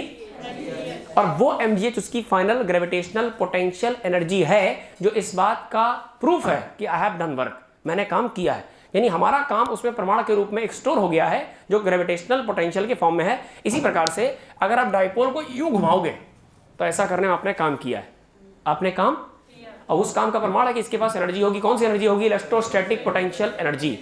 आप चेंज इन पोटेंशियल एनर्जी भी कह सकते हो, यू फाइंड भी कह सकते हो, या डायरेक्ट काम कर ले, थोड़ा सा आसान काम कर दें। तो आप ध्यान से देखिए, जहां से घुमाया और जहां तक घुमाया, हम किसी भी ओरिएंटेशन की जो पोटेंशियल, अच्छा बताओ, अब फिर वही सवाल करेंगे आपसे हम छोटा सा, कि मेरी हाइट 10 फीट है, स्टेटमेंट सही है गलत है? सही है, क्योंकि ये डिफाइन करना जरूरी है कि आप किसके रिस्पेक्ट में देख रहे हैं। बात समझ रहे हैं ना? किसी भी क्वांटिटी का मेजरमेंट किसी दूसरी क्वांटिटी के रिस्पेक्ट में होता है। बात समझ पा रहे हैं? यहां से 6 फीट है, यहां से 10 फीट है, कोई डाउट तो नहीं? तो बताओ जरा, अगर हम किसी भी ओरिएंटेशन की, किसी कॉन्फ़िगरेशन की पोटेंशियल एनर्जी देखेंगे तो किसी ओरिएंटेशन के रिस्पेक्ट में देखेंगे, और वो रिस्पेक्ट होता है 90 डिग्री। क्या होता है? 90 डिग्री। हेल्प करो, फार्मूले में रखो, पीई कॉस 90 से कहां तक जाना चाहते हो, जिस थीटा पे टिकना चाहते हो टिक जाओ, जिस किसी भी थीटा पे। तो 90 के रिस्पेक्ट में कितना घूम गया मान लो? थीटा। फार्मूले में रखो value, final potential energy minus initial energy, change in energy कितनी हो जाएगी? पीई कहां से? Cos 90, cos 90 0 minus cos theta, तो आंसर आ जाएगा माइनस ऑफ, ये माइनस बच जाएगा बेटा, minus of PE cos theta. कोई डाउट तो नहीं? अब सिंपल सी बात, सब बातें आपके गिरफ्त में है। क्या किसी भी डाइपोल को, जवाब दीजिए, जवाब दीजिए, क्या किसी डाइपोल को इलेक्ट्रिक फील्ड में रखने पर काम करना पड़ेगा? काम करना पड़ेगा? अरे रखने पर काम थोड़ी करना पड़ेगा, जब उसे घुमाओगे तब काम करना पड़ेगा। मान लो हमने उसे घुमाया θ1 से θ2 तक, कितना काम करना पड़ेगा? बोलो बेटा, प्लीज बोला करो। θ1 से θ2 तक घुमाया, कितना काम करना पड़ेगा? W बराबर, अभी लिखा था, PE cos θ1 माइनस cos θ2। कोई डाउट तो नहीं? अच्छा भाई, तो ये बात तो बिल्कुल आसान सी है। अच्छा, पोटेंशियल एनर्जी उसमें स्टोर हो जाएगी क्या? बिल्कुल हो जाएगी। जिस एंगल पर होगा उस एंगल पर पोटेंशियल एनर्जी जरूर होगी। मान लो इलेक्ट्रिक फील्ड के साथ 60 डिग्री बना रहा है, कितना बना रहा है? तो पोटेंशियल एनर्जी कितनी होगी? Minus PE cos 60। कोई डाउट तो नहीं? इतनी बातें नोट करें। तो इलेक्ट्रिक फील्ड अपने आप में कंजर्वेटिव नेचर की है, वो आपकी मैकेनिकल एनर्जी को संरक्षित रखेगी, या कह सकते हैं जो भी वर्क करोगे वो इसमें पोटेंशियल एनर्जी के फॉर्म में स्टोर हो जाएगा। कंजर्वेटिव फोर्स फील्ड में वर्क डन बाय एजेंट अगर स्लोली किया गया है, यानी काइनेटिक एनर्जी में बढ़ावा नहीं हुआ है, तो जो भी वर्क डन है वो सब स्टोर हो जाएगा। अब देखिए जरा, चले भाई बेसिक बातें। डिस्कशन ऑफ, हेडिंग डाल लें, discussion of stability of electric dipole, discussion of stability of electric dipole, discussion of stability of electric dipole, discussion of stability of electric dipole in uniform electric field, in discussion of stability of electric dipole in uniform electric field,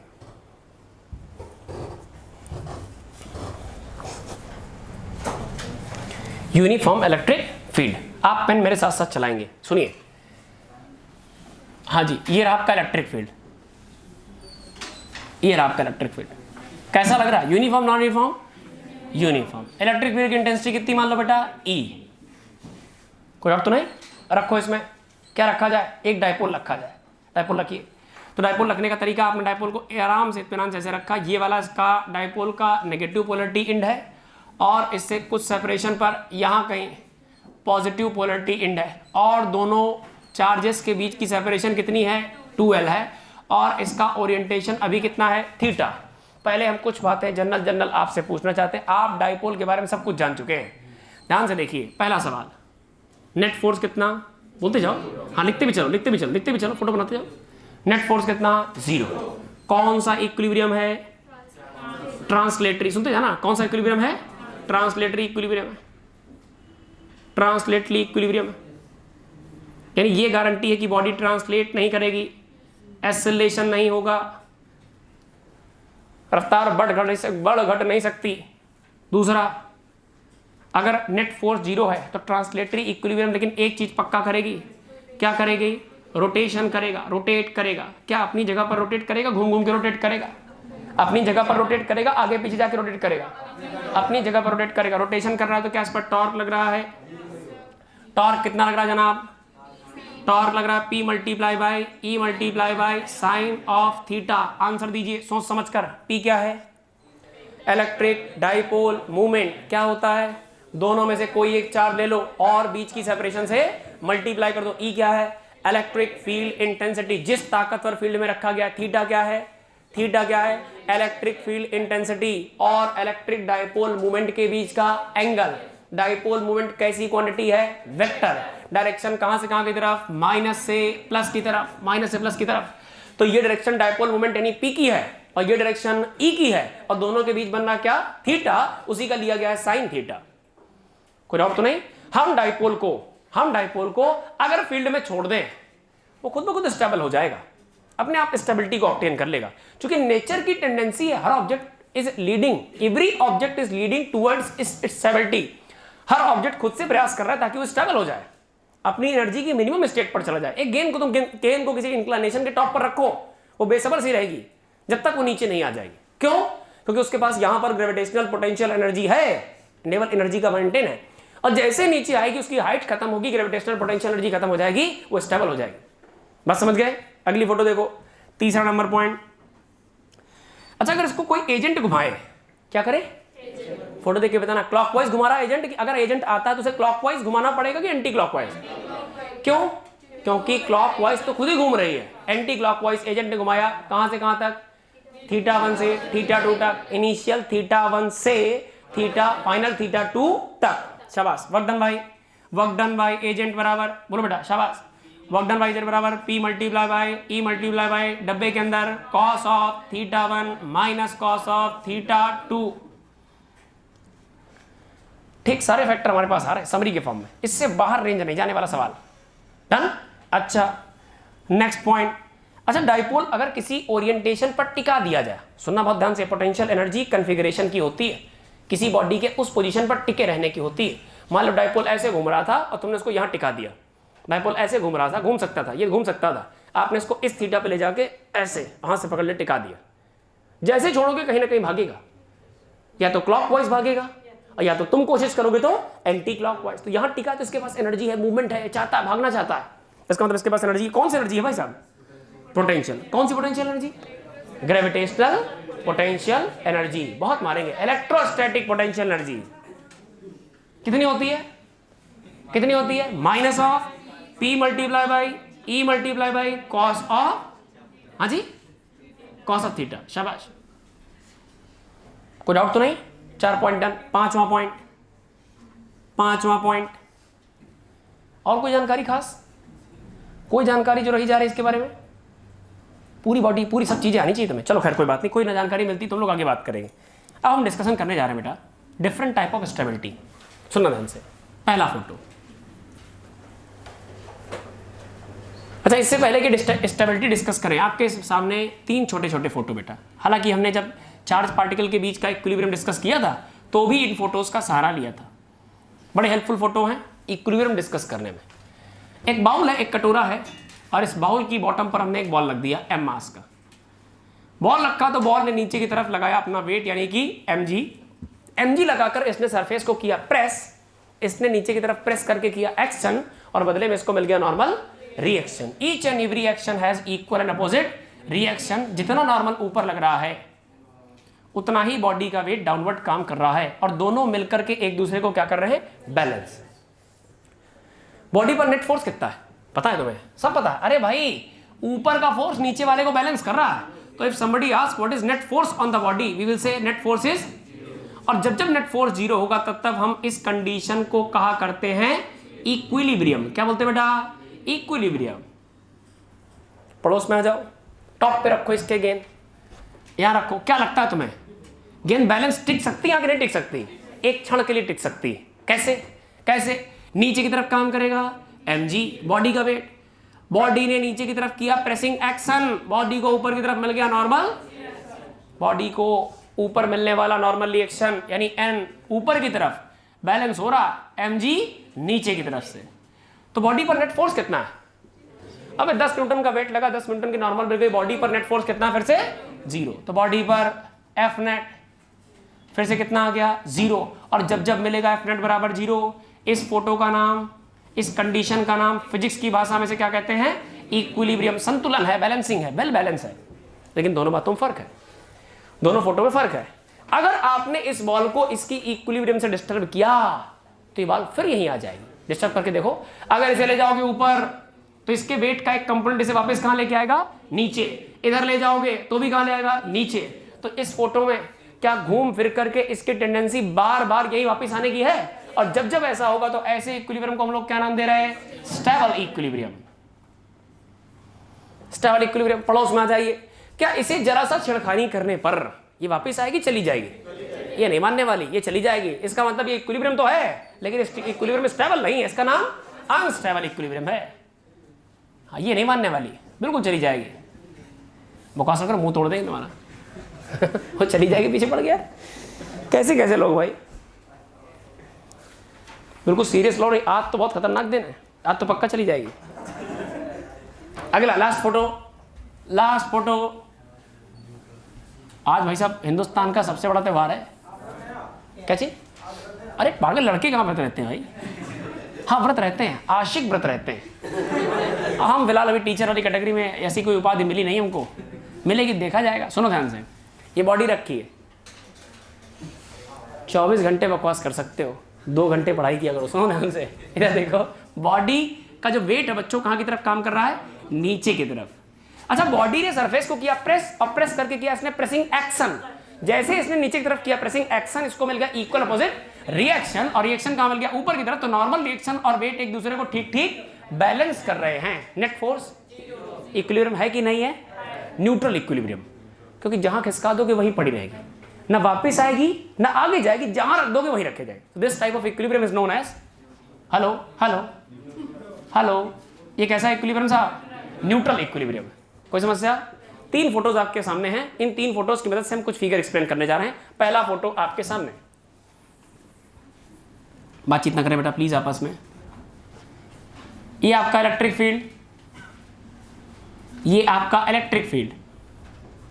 electric field की intensity कितनी मान ली जाए? E। Electric field intensity कितनी मान ले ई, electric field intensity ई मान लीजिए, इसमें रखिए डाइपोल को रखा जाए। हाँ जी, डाइपोल को हम रखने जा रहे हैं। अच्छा बताओ कौन से ओरिएंटेशन में रख दें? आपने कहा सर चाहे जैसे रख दो, चाहे जैसे रख दो। डाइपोल अपने आप को जब तक इलेक्ट्रिक फील्ड के अलाइन नहीं कर लेगा तब तक वो मानेगा नहीं। तो ऐसा करें, हम इस फोटो को 3 बार में अलग अलग डिस्कस करने, 3 बार में। कैसे 3 बार में अलग डिस्कस करें? देखो जरा, हम थीटा की अलग अलग कंडीशन ले लें। किसकी? अच्छा एक बात तो तुमने केमिस्ट्री में पढ़ी होगी कि पोटेंशियल एनर्जी और स्टेबिलिटी एक दूसरे के, आराम से बोलिए, गेंद किसी सरफेस पर रखी, टॉप सरफेस पर रखी है, इसके पास पोटेंशियल एनर्जी है, ग्रेविटेशनल पोटेंशियल एनर्जी है, यहाँ अच्छा महसूस नहीं कर रही, अकेलापन महसूस कर रही, डाउन टू अर्थ आना चाहती है, क्या अपने आप लुढ़क कर नीचे आ जाएगी? अगर स्लोप मिलेगा, ढलान मिलेगी, ड्राइविंग फोर्स मिलेगा तो क्या खुद पे खुद नीचे आ जाएगी? लाना पड़ेगा, अपने आप आ जाएगी। क्यों आ गई? क्योंकि वो स्टेबिलिटी चाहती थी। यहाँ क्या दिक्कत थी उसके साथ? एनर्जी लेवल अच्छा था। तो जितनी ज्यादा एनर्जी होगी, एनर्जी जितनी ज्यादा स्टेबिलिटी उतनी कम, एनर्जी जितनी कम स्टेबिलिटी उतनी, इसका मतलब एनर्जी यानी पोटेंशियल एनर्जी और स्टेबिलिटी एक दूसरे के रेसिप्रोकल होते हैं। तो हम 3 बातें करने जा रहे हैं, 3 बातें। पहली बात आपसे करने जा रहा हूं मैं, थीटा बराबर 0, थीटा बराबर, let's draw the photo. Electric field, electric field, electric field, uniform electric field, dipole रखने जा रहे हैं भाई, डाइपोल, डाइपोल सुनो भाई ध्यान से, ये वाला प्लस क्यू, ये वाला माइनस क्यू, और ये इनको ज्वाइन करने वाली लाइन। डाइपोल की डायरेक्शन कहां से कहां तक होती है? डाइपोल का direction from negative charge to positive. Actually dipole का ना, डाइपोल मूवमेंट की डायरेक्शन होती है माइनस से प्लस की तरफ। चेक करें भाई, चेक करें। तो क्या पी की डायरेक्शन फोटो में सही बनी, गड़बड़ बनी? चेक करिए, आप कह देंगे मान लेंगे, बताइए सही है। अब आप कह रहे हो तो फिर गलत हो ही नहीं सकता। ये इलेक्ट्रिक फील्ड है, ये इलेक्ट्रिक फील्ड है, कहां से कहां काम कर रही है? लेफ्ट साइड से। बोर्ड पर हम जैसे खड़े, ये मेरा लेफ्ट हैंड है, लेफ्ट साइड है, ये मेरा राइट हैंड है, राइट साइड है। तो इलेक्ट्रिक फील्ड लेफ्ट साइड से राइट साइड की तरफ काम कर रही है, और डाइपोल मूवमेंट भी लेफ्ट साइड से राइट साइड। क्या दोनों? दोनों मतलब इलेक्ट्रिक डाइपोल मूवमेंट और इलेक्ट्रिक फील्ड इंटेंसिटी, क्या दोनों एक दूसरे के पैरेलल हैं? इसका मतलब दोनों पैरेलल है। पैरेलल के बीच कभी कोई एंगल नहीं बनता, यानी एंगल बनता है 0। तो थीटा बराबर 0। सही फोटो बनाया एकदम, मास्टर साहब ने सही फोटो बनाया। चलो बताओ टॉर्क, बताओ टॉर्क, टॉर्क, टॉर्क, टाउ बराबर P E sine 0, sine 0 0, torque 0। कितनी मजेदार बात है। आपको ये बात पता थी कि डाइपोल को यूनिफॉर्म इलेक्ट्रिक फील्ड में रखोगे तो नेट फोर्स तो वैसे भी 0 होता है, नेट टॉर्क भी कितना हो गया? 0। नेट टॉर्क 0 का मतलब इसमें रोटेशन की टेंडेंसी भी नहीं बची है, यानी ये ना ही रोटेट करेगा और ना ही ट्रांसलेट करेगा। क्या ये ट्रांसलेटली इक्विलिब्रियम भी महसूस कर रहा है? यानी ना ही रोटेट होना चाहता, ना ही ट्रांसलेट। सबसे मस्त कंडीशन पर है। हमने इससे पूछा ऐसे कैसे रह पा रहे हो? कह रहा सर ऐसा रह पाना केवल तब संभव है जब एनर्जी ही ना बचे। बिल्कुल एनर्जी के मामले में हम 0 हो गए हैं, सब मोह माया सब त्याग दिया हमने, और सब कुछ छोड़ के सन्यासी बन के जैसे रख दिया गया वैसे रखे रहेंगे। हमने इससे पूछा, इंक्वायरी करी, इंक्वायरी करते पता चला यू बराबर, और चेक करें क्या झूठ बोल रहा, सही बोल रहा, यू बराबर minus of P multiply by E multiply by cos of theta की जगह 0 cos 0 1, answer minus P E. Check करो, क्या ये 0 से भी छोटा नंबर है? अरे negative number is smaller than the 0। इसका मतलब यू कैसा है? एवरेज है कि पॉजिटिव है कि मिनिमम है? यू नेगेटिव नंबर है, दैट मींस यू मिनिमम। अच्छा एक बात अभी श्योर हो जाएगी, जब इसकी 2-3 फोटो देखोगे और उसमें अलग अलग कंडीशन पर पोटेंशियल एनर्जी चेक करोगे तो ये वाली वैल्यू तुम्हें हमेशा कम दिखाई देगी, तब यू मिनिमम, और यू मिनिमम तो स्टेबिलिटी मैक्सिमम। बताओ चेक करो क्या ये स्टेबल है क्या अनस्टेबल है? अभी तो हम लोग हवा में बातें कर रहे हैं, हमने चेक कर लिया, जो हमको आता था हमने चेक कर लिया। हमको क्या क्या दिखाई दिया स्पष्ट रूप से बताना। इलेक्ट्रिक फील्ड कहां से कहां की तरफ? Right side. इलेक्ट्रिक फील्ड कहां की तरफ? डाइपोल मूवमेंट, अबे यार बहुत माने दिमाग से देगा। इलेक्ट्रिक फील्ड कहां की तरफ? Right side. Dipole movement right side, दोनों एक दूसरे के parallel. Theta 0, torque 0, rotatory equilibrium, rotatory potential energy minimum. ये कह रहा sir potential energy minimum, stability maximum. और स्टेबिलिटी मैक्सिमम क्या इस वाली फोटो में मिली थी? आप अगर इक्विलिब्रियम से डिस्टर्ब करोगे वापिस यहीं आ जाएगा। आओ इसे छेड़ते हैं, लेट्स छेड़ छेड़ छेड़ छेड़। इसको जरा ऊपर ले जाओ, ऊपर ले जाओ, ऊपर ले जाओ, यहाँ ले जाओ, आ जा बेटा, आ जा आ जा, ऐसे ऐसे आ जा। और इसको थोड़ा नीचे ले जाओ, देखना फोटो देखना, फोटो देखना। ये भैया इसका नया फोटो आ गया, ये छेड़ने के बाद का फोटो है, आपने इसे छेड़ दिया है, कहाँ की तरफ छेड़ दिया है, आपने इसे दरअसल एंटी क्लॉकवाइज टॉर्क लगा के छेड़ दिया। क्या किया? क्या मेरी बात समझ पर? अरे ऐसे पड़ा था, आपने ऐसे कर दिया। अच्छा देखो, ऐसे ही बना रहेगा कि वापस पोजीशन पर आ जाएगा? क्या ये अपनी ओरिजिनल पोजीशन को रिगेन कर लेगा? आओ टेस्टिंग करते हैं। इधर कितना लगेगा? QE, इधर कितना लगेगा? QE। क्या इस पर फोर्स एक्टिव है? फोर्स क्या सेंटर ऑफ मास पर काम कर रहा है कि फोर्स एक पेयर के फॉर्म में कुछ दूरी पर काम कर रहा है? कुछ दूरी पर। अब कुछ दूरी पर काम करने वाला जो पेयर होगा वो टॉर्क डेवलप करेगा, उसे घुमाएगा, वापस इसको यही ले आएगा। क्या कहते हो? कोई डाउट तो नहीं? इसका मतलब ये फोटो इसका सबसे स्टेबल फोटो है। यानी सिंपल सा स्टेटमेंट बेटा, अगर आपने इसके इक्विलिब्रियम को जरा सा डिस्टर्ब किया तो ये अपनी ओरिजिनल पोजीशन पर वापस आएगा। अच्छा नीचे डिस्टर्ब करो, हाँ जी डिस्टर्ब हो जाएगा जी, वापस आएगा। अरे वापस आएगा। अगर तुमने इधर डिस्टर्ब किया तो प्लस पर फोर्स आगे और माइनस पर फोर्स पीछे। और डिस्टर्ब कर लेते हैं, कोई बुराई नहीं। ये वाला प्लस, ये वाला माइनस, जवाब दीजिए। हमने इसको डिस्टर्ब कर दिया, आपकी बार नीचे डिस्टर्ब किया। इस पर फोर्स राइट साइड की लेफ्ट साइड, राइट साइड की लेफ्ट साइड, राइट साइड। इस पर फोर्स लेफ्ट साइड। क्या इसका रोटेशन क्लॉक होगा कि एंटी क्लॉक? क्लॉकवाइज की एंटी क्लॉकवाइज? आपने इसको घुमाया कैसे था? आपने इसको घुमाया था क्लॉकवाइज, और ये खुद से कैसे घूम जाएगा? Anti clockwise. यानी ये चाहता है कि इसी पोजीशन पर रहे। इसका मतलब कौन सा इक्विलिब्रियम होगा? Stable equilibrium. कौन सा? Stable equilibrium.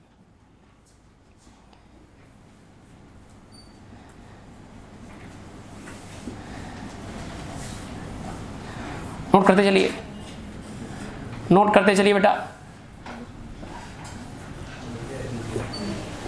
सब बातें बिल्कुल नोट करते चलो। दूसरी फोटो बनाते हैं, बिल्कुल इत्मीनान से भी सब रटा देंगे क्लास के अंदर।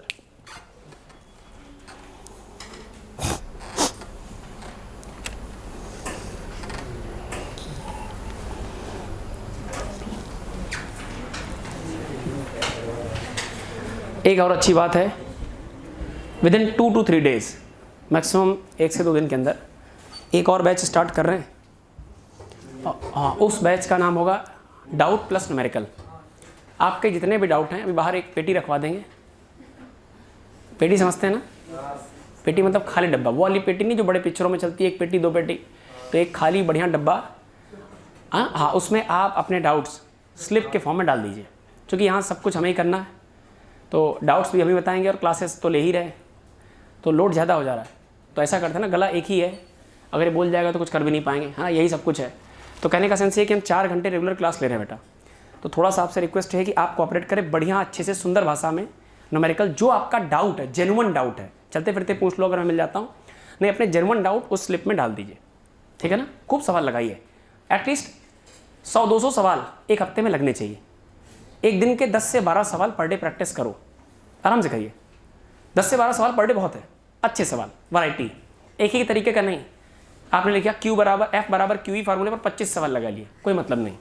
F बराबर QE पर 1 लगाइए, टॉर्क पर 1 लगाइए, इक्विलिब्रियम पर 1 लगाइए, अलग अलग वैरायटी के। जहाँ कहीं और कोई भी एक किताब लगाओ, हम किसी पर्टिकुलर किताब का नाम नहीं लेंगे। यूनिवर्सल अच्छी किताब है, आप सभी जानते हैं। CP सिंह अच्छी किताब है, बहुत अच्छी किताब है। SL अरोरा बहुत अच्छी किताब है। DC पांडे बहुत अच्छी किताब है। एलन के नोट्स मिल जाते हैं, नो डाउट, बच नहीं सकते उससे, बहुत अच्छी किताब है, बहुत अच्छे क्वेश्चन हैं, सेलेक्टिव क्वेश्चन हैं आप। लेकिन एक कोई भी कंटेंट पकड़ लो। हर व्यक्ति की अपनी जबान का टेस्ट होता है, किसी को खट्टा अच्छा लगता है, किसी को मीठा, तो हर बुक का एक टेस्ट होता है, ये सही बात है। जैसे हमें हर बुक पढ़ने में अच्छी नहीं लगती, कुछ सिलेक्टेड बुक्स हैं वही पढ़ने में अच्छी लगती हैं। किताबों का कलेक्शन भले बहुत अच्छा हो हमारे पास, उससे कोई फर्क नहीं पड़ता, दुनिया को दिखाने के लिए किताबें कलेक्ट करी जाती हैं। आप एक कोई किताब उठाइए, उसके पंडित बन जाइए, उसको कम से कम नीट के पेपर तक 2 बार पूरी तरह लगा डालो, कम से कम 2 बार आपको उसके थ्रू जाना पड़ेगा। क्लास में जो नोट्स मिलना है, शीट्स मिलना है, शीट मिलेगी, उस शीट पर पूरा फोकस करो, क्योंकि वो हम सेलेक्ट करते हैं तो हम वैरायटी की कोशिश करते हैं। हम वैरायटी देंगे आपको, हम सिमिलर टाइप के क्वेश्चन कम देंगे, होगा ही नहीं, हो सकता है इक्का दुक्का शायद रिपीट हो जाए। वैरायटी आपको मिल जाएगी, और वो वैरायटी मिलेगी जो क्लास के डिस्कशन से थोड़ी सी लेफ्ट राइट है, बिल्कुल क्लास के डिस्कशन जैसी नहीं, कोई मतलब नहीं उसका। और हम यहाँ 5 सवाल करा दें, टाउ बराबर P sin थीटा पर P निकलवाएं, फिर E निकलवाएं, फिर sin थीटा निकलवाएं, फिर गुणा भाग करवाएं, क्या मतलब उस बात का? नीट जो है या जेई, दोनों ही ऐसे एग्जाम्स हैं। नीट एक डॉक्टर की तरीके आपकी क्विक अप्रोच पूछती है, और जेई एक इंजीनियर की तरीके आपकी एनालिसिस जानना चाहती है। दोनों में फर्क है थोड़ा सा, लेकिन अच्छी बात है कि दोनों का सिलेबस लेवल एक जैसा है। तो आप कोई भी किताब उठाइए, उसके पंडित बन जाइए, उसको कम से कम 2 बार लगा डालिए। और कोई भी किताब सेलेक्ट करने में टाइम ले लो, 1 हफ्ते ले लो, आराम से 2-4 किताबें पढ़ करके देखो। तो बाहर भी एक पेटी रखवा देंगे, उसमें अपने डाउट डाल दो, कोशिश करो ज़्यादातर डाउट चलते फिरते सॉल्व कर लो, पूछ लो, क्लास में डिस्कशन कर लो, फ्रेंड से डिस्कशन कर लो, पढ़ाई का माहौल बना के चलो, अपने आसपास वहीं उन्हीं दोस्तों को बैठा लो, नहीं दूर दूर बैठो जो पढ़ने वाले हो, समय कम है तुम्हारे पास, बहुत सिंसियर हो जाओ। तो डाउट्स आप डाल देंगे, वो डाउट हम हफ्ते में एक बार निकाल लेंगे। उन डाउट को अगर हो सका तो शीट के फॉर्म प्रिंट करवा देंगे, नहीं हो सका तो हम जितनी भी स्लिप्स हैं उन स्लिप्स को 10, 15, 20, 25, 150 जितनी भी हैं उनकी एनालिसिस करके कॉमन प्रॉब्लम जो है उनको बोर्ड पे यहाँ डिस्कस कर देंगे, लेकिन इस क्लास में नहीं, ना 12 से 2 ना 2 से 4, उनको अलग एक क्लास लगा करके और हफ्ते में 2 से 3 क्लासें वैसी ले करके, चाहे मॉर्निंग अर्ली या इवनिंग अर्ली या डेली 45 मिनट 40 मिनट की क्लास हम लगा सकते हैं। जैसे 11 से 12 एक एडवांस अलग से बैच लगा सकते हैं, या सुबह 7 से 8, 8 से 10, या रात को 8 से 9, 7 से 8, ऐसे कोई बैच एक लगा देंगे, सबसे डिस्कशन करके दोनों बैचों में, जिसमें आप आराम से आइए, केवल डाउट डिस्कस करिए, प्लस अगर हमें लगता है कोई अच्छा टिपिकल न्यूमेरिकल जो आपको सिखाने लायक है वो हम आपको सिखा देंगे, है ना। चलिए भाई मुद्दे पर आ जाइए, इतनी फोटो बन गए, आगे आ जाओ, नेक्स्ट फोटो आ जाओ। नेक्स्ट फोटो, ये थीटा बराबर 0 का डिस्कशन था, सब बातें बताएं। थीटा बराबर 0, इलेक्ट्रिक डाइपोल मूवमेंट और इलेक्ट्रिक फील्ड इस फोटो में एक दूसरे के पैरेलल है, चाहो तो चेक कर लो, कोई टॉर्क नहीं लग रहा, कोई टॉर्क नहीं लग रहा, और एनर्जी का जो स्टेट है मिनिमम है, ठीक है भाई। अगली photo, next photo, next photo देखिए बेटा, हाँ जी जवाब दीजिएगा। ये रहा आपका electric field, uniform electric field, इसका प्रूफ ये है कि इलेक्ट्रिक फील्ड लाइन के बीच की सेपरेशन जो हम बना रहे हैं वो एक जैसी है। तो ये रहा आपका इलेक्ट्रिक फील्ड, इलेक्ट्रिक फील्ड में ये रखा आपका डाइपोल, ये वाला और ये वाला, है ना, ये वाला चार्ज पार्टिकल। सुनो एक मिनट, हम थीटा चेक कर रहे हैं, थीटा बराबर 180 डिग्री, थीटा हम डिसाइड कर रहे हैं ना, हमें सिलेक्टेड फोटो ही डिस्कस करनी, 0, 90, 81 बस।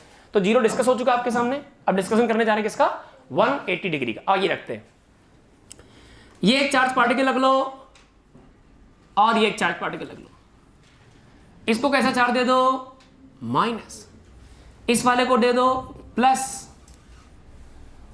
कोई डाउट तो नहीं, आराम से देख लीजिए। अच्छा, डाइपोल मूवमेंट की डायरेक्शन कैसी, ऐसे नहीं सोच पाओगे, बिल्कुल फिजिक्स से चलना पड़ेगा।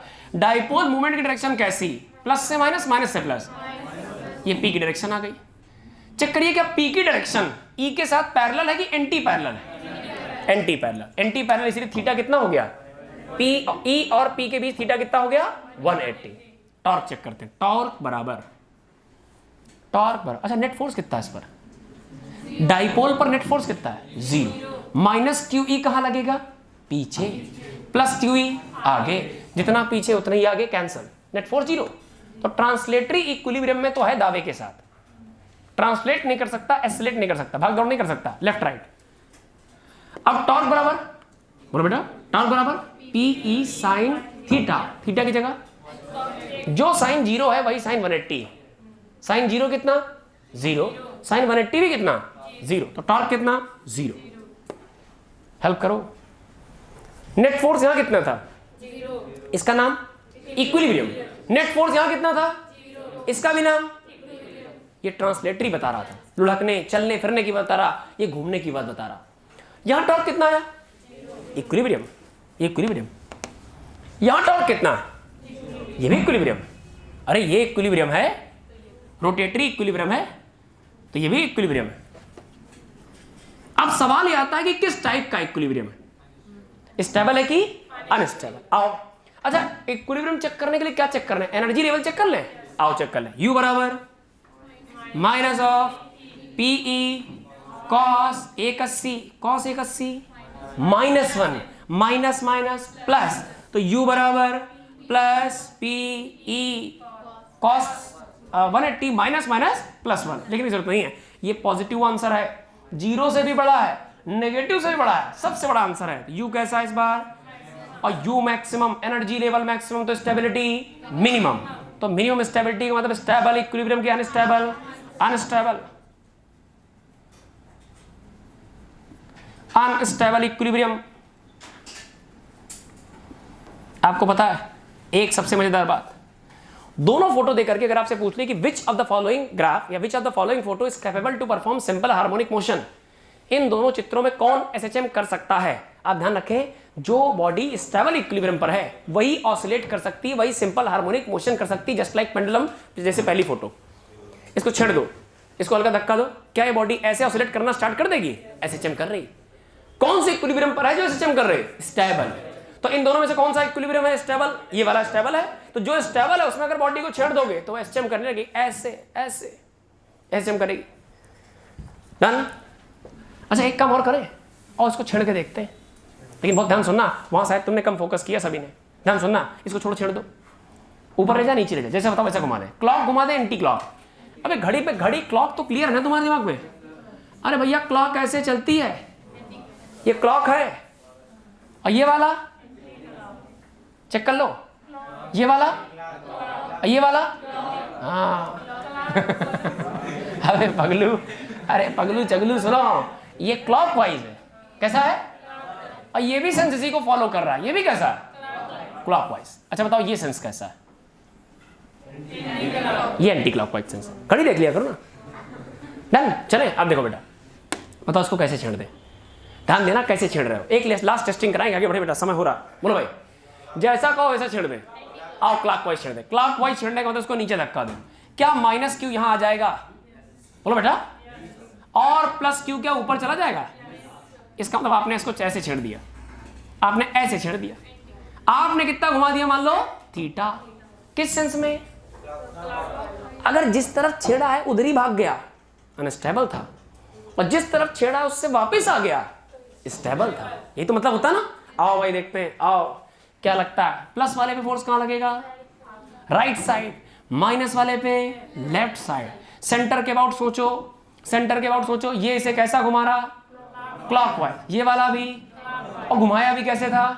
क्या जैसे घुमाया था वैसे घूमना चाहता है? इसका मतलब स्टेबल नहीं है, भाग जाएगा। इसका मतलब अनस्टेबल इक्विलिब्रियम। कोई डाउट तो नहीं? अच्छा थीटा बराबर 90 पर क्या होगा? दो फोटो डिस्कस कर ली, एक ऐसे रख लिया पैरेलल, एक एंटी पैरेलल। 90 पे रखो, सब ओनली बताओ। टाउ बराबर P E sine 90। Sine 90 maximum होता है, साइन 90 की वैल्यू 1 होती है जो कि मैक्सिमम होता है। तो टॉर्क मैक्सिमम लग रहा। टॉर्क कैसा है? बस बाकी कुछ नहीं हो सकता। टॉर्क लग रहा घूमेगा, स्टेबल है ना अनस्टेबल है। अच्छा अगर तुमसे खाली इतना पूछ ले कि स्टेबल इक्विलिब्रियम है कि अनइक्विलिब्रियम है, तो कहा सर इक्विलिब्रियम तो नहीं बता सकते, लेकिन 90 डिग्री पे रखोगे तो अपने आप घूम जाएगा। प्लस वाले पे धक्का आगे लगेगा, माइनस वाले पीछे लगेगा, रुकेगा नहीं बल्कि ऐसे घूम जाएगा। या इसमें घूमेगा नहीं तो कम से कम घूमने की टेंडेंसी होगी। डन? जवाब दे भाई, क्या ये सब बातें done? Last heading, second last heading डालो।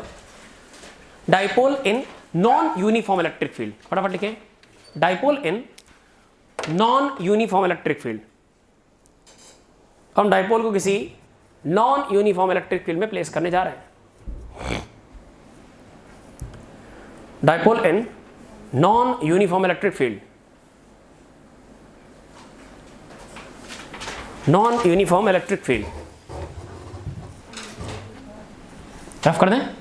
अच्छा भाई, अच्छा नॉन यूनिफॉर्म इलेक्ट्रिक फील्ड की खास बात कि जो इलेक्ट्रिक फील्ड को रिप्रेजेंट करने वाली लाइंस बनाई जाएंगी वो एक दूसरे के पैरेलल नहीं होंगी, बल्कि वो एक दूसरे से क्लोजनेस बढ़ाती घटाती महसूस होंगी।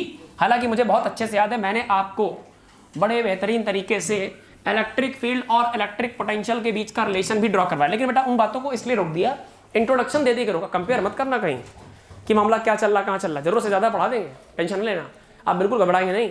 हम कुछ चीज़ें इलेक्ट्रिक फील्ड की, इलेक्ट्रिक पोटेंशियल की रोक रहे हैं ताकि हम उन्हें गॉस थ्योरम के बाद एक्टिव करें। वजह क्या है? वहाँ जब आप स्फेरिकल कंडक्टर पढ़ोगे, जब आप अलग अलग वैरायटी की इलेक्ट्रिक फील्ड रिप्रेजेंट करना सीख जाओगे, लीनियर चार्ज और सरफेस चार्ज, वॉल्यूमेट्रिक चार्ज, तो फिर डेंसिटी, सिग्मा, रो, लैम्डा का पर्याप्त इस्तेमाल सीखोगे, फिर पोटेंशियल की बात करेंगे। खैर आ जाए, पहला फोटो जो हमको दिखाई दे रहा है वो कुछ ऐसा, ये तमाम सारी इलेक्ट्रिक फील्ड लाइंस हैं जो ऐसे जा रही, और देख लीजिए ऐसे।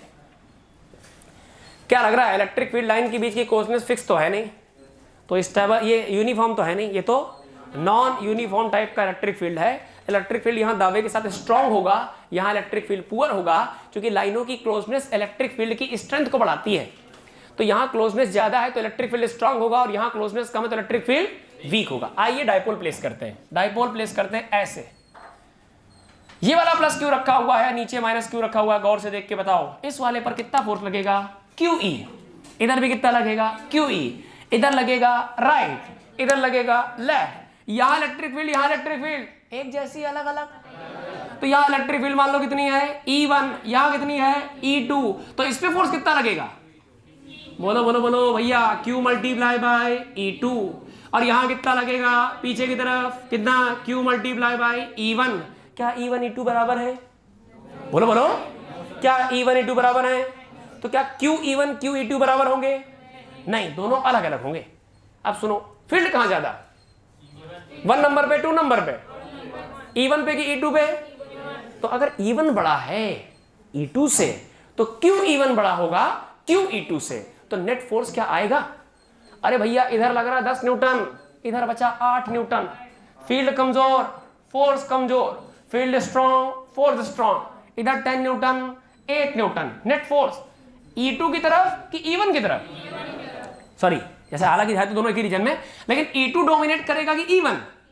E1। तो क्या जो डोमिनेट करेगा वही डोमिनेटिंग फोर्स लगाएगा, तो इसका मतलब इधर फोर्स ज्यादा होगा, इधर फोर्स ज्यादा होगा, इधर फोर्स ज्यादा होगा। तो क्या अब नेट फोर्स जीरो है कि जीरो नहीं है? अब नहीं है। फिगर याद आ रहा?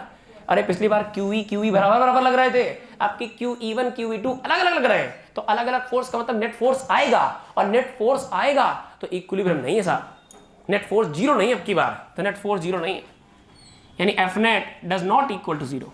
अच्छा आधा केवल सामान सी बता दो, मान लो तुमसे कहूं कि यहां फोर्स E2 की वजह से लग रहा है Q E2 forward direction right side, इसमें लग रहा है Q multiply by E1 left side, दोनों में ये फोर्स डोमिनेट कर रहा है। चूंकि यहां इलेक्ट्रिक फील्ड स्ट्रांग है, मैं लिख सकता हूं इस बात को कि इस रीजन का इलेक्ट्रिक फील्ड कैरेक्टर कैसा है, स्ट्रांग है, चूंकि लाइनों के बीच की क्लोजनेस ज्यादा है, करीब करीब है।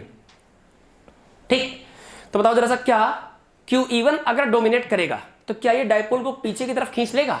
मतलब डायपोल अपनी जगह रखे रखे घूमेगा या पीछे भी खिसकता जाएगा? पीछे भी खिसकता जाएगा। पीछे किसकी वजह से खिसकेगा? Q E1 डोमिनेट कर रहा है इसलिए। और रोटेट क्यों करेगा? क्योंकि आगे लगा रहा Q E1, पीछे लग रहा Q E2, तो ये रोटेशन भी डेवलप करेगा। यानी सेंटर के अबाउट ये फोर्स क्लॉकवाइज और ये वाला फोर्स भी क्लॉकवाइज, तो ये रोटेशन तो करेगा ही करेगा, रोटेशन तो करेगा। ऐसे फोर्स लग रहा है, ऐसे ऐसे, रोटेशन तो करेगा, लेकिन साथ साथ इधर का फोर्स हावी है तो इधर की तरफ भागता भी जाएगा। पता क्या करेगा? हाँ, रोटेशन करता हुआ इधर की तरफ भागेगा। यानी क्या करेगा? पाथ मैटर नहीं करता, ये क्या करेगा? रोटेशन भी करेगा और ट्रांसलेशन भी करेगा। कोई डाउट तो नहीं? तो this will have net torque non zero. Statement लिखना सीख लो। नेट फोर्स जीरो नहीं है, नेट टॉर्क भी जीरो नहीं है, नेट फोर्स जीरो नहीं, इसका मतलब ट्रांसलेट करेगा, और नेट टॉर्क जीरो नहीं, इसका मतलब रोटेट करेगा।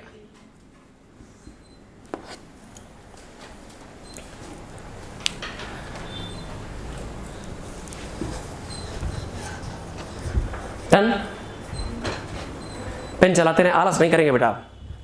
सब कुछ लिखा लिखा है, मिल जाए, ये सब बहुत पुरानी बातें हैं। आगे बढ़ो, एक्टिव बनो। हाँ, यूट्यूब तो ऐसे ही आलसी बना दे रहा, दुनिया स्क्रीनशॉट लेने लगी, नोट करने की जगह फोटो खींचने लगे। समझ में नहीं आ रहा क्या होगा। कुछ दिन बाद ऑनलाइन डॉक्टर मिलेंगे, हकीकत है, क्लिनिक बंद हो जाएंगे।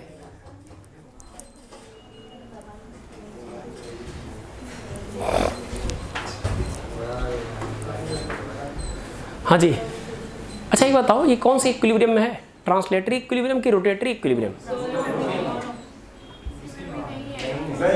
आराम सोचो, कोई दिक्कत नहीं, ये आपकी फिजिक्स है, हमारी फिजिक्स हमने बता दी। पता है भाई, क्या ये किसी प्रकार के इक्विलिब्रियम में? बेटा इक्विलिब्रियम तब होता है जब कोई क्वांटिटी नेट जीरो हो जाए, ना ही नेट फोर्स जीरो है, और नेट फोर्स जीरो नहीं इसका मतलब ट्रांसलेटरी इक्विलिब्रियम नहीं है, नेट टॉर्क जीरो नहीं इसका मतलब रोटेटरी इक्विलिब्रियम नहीं। तो भैया ना ट्रांसलेटरी इक्विलिब्रियम है ना रोटेटरी इक्विलिब्रियम है। अब सुनना बहुत ध्यान से। अ dipole is placed in uniform electric field. Question बोले, हवा में सुनना, हवा में जवाब देना। अ dipole is placed in uniform electric field, it will have translatory equilibrium. बोलो बोलो, अगर डाइपोल को यूनिफॉर्म इलेक्ट्रिक फील्ड में रख दिया जाए तो क्या उसमें ट्रांसलेटरी इक्विलिब्रियम होगा? बोलो बोलो, होगा, क्योंकि उस पर नेट फोर्स। रोटेटरी इक्विलिब्रियम होगा? रोटेट करेगा, रोटेट करेगा। कब रोटेट नहीं करेगा? अगर उसको पहले से कैसा रख दिया जाए? स्टेबल इक्विलिब्रियम में, थीटा बराबर 0, टाउ बराबर पोटेंशियल एनर्जी, अबे potential energy minimum, potential energy कैसी, ये दिमाग में रहना चाहिए सबके, -P, शाबाश। अच्छा बताओ, किसी डायपोल को इलेक्ट्रिक फील्ड से किसी थीटा एंगल पर रखा गया, क्या उसमें टॉर्क लगेगा? 100% लगेगा। कितना? PE sine theta. क्या उसमें एनर्जी होगी? Yes, -PE cos theta. Simple सी बातचीत। अच्छा बताओ, हमने एक डायपोल लिया, इलेक्ट्रिक डायपोल लिया, +Q -Q से बना हुआ, उसको नॉन यूनिफॉर्म फील्ड में रख दिया। ये ट्रांसलेशन करेगा कि रोटेशन करेगा? दोनों करेगा। ट्रांसलेट भी करेगा क्योंकि इसमें नेट फोर्स है, रोटेशन भी करेगा क्योंकि नेट टॉर्क है। 0 नहीं है का मतलब है। डन? कोई डाउट तो नहीं? पक्का? अगली लास्ट हेडिंग अब डाल लो, डायपोल डायपोल इंटरेक्शन। हाँ बेटा, कोई डाउट? कोई डाउट बेटा? कोई चीज बिल्कुल तुरंत बेसिक बोलो, कोई डाउट? हाँ लिखो, डायपोल डायपोल, बेशरम होके बताओ। हाँ, जब तक बताओगे नहीं समस्या नहीं समझेंगे। हेडिंग डाल लो, dipole dipole interaction, dipole dipole interaction, dipole dipole interaction.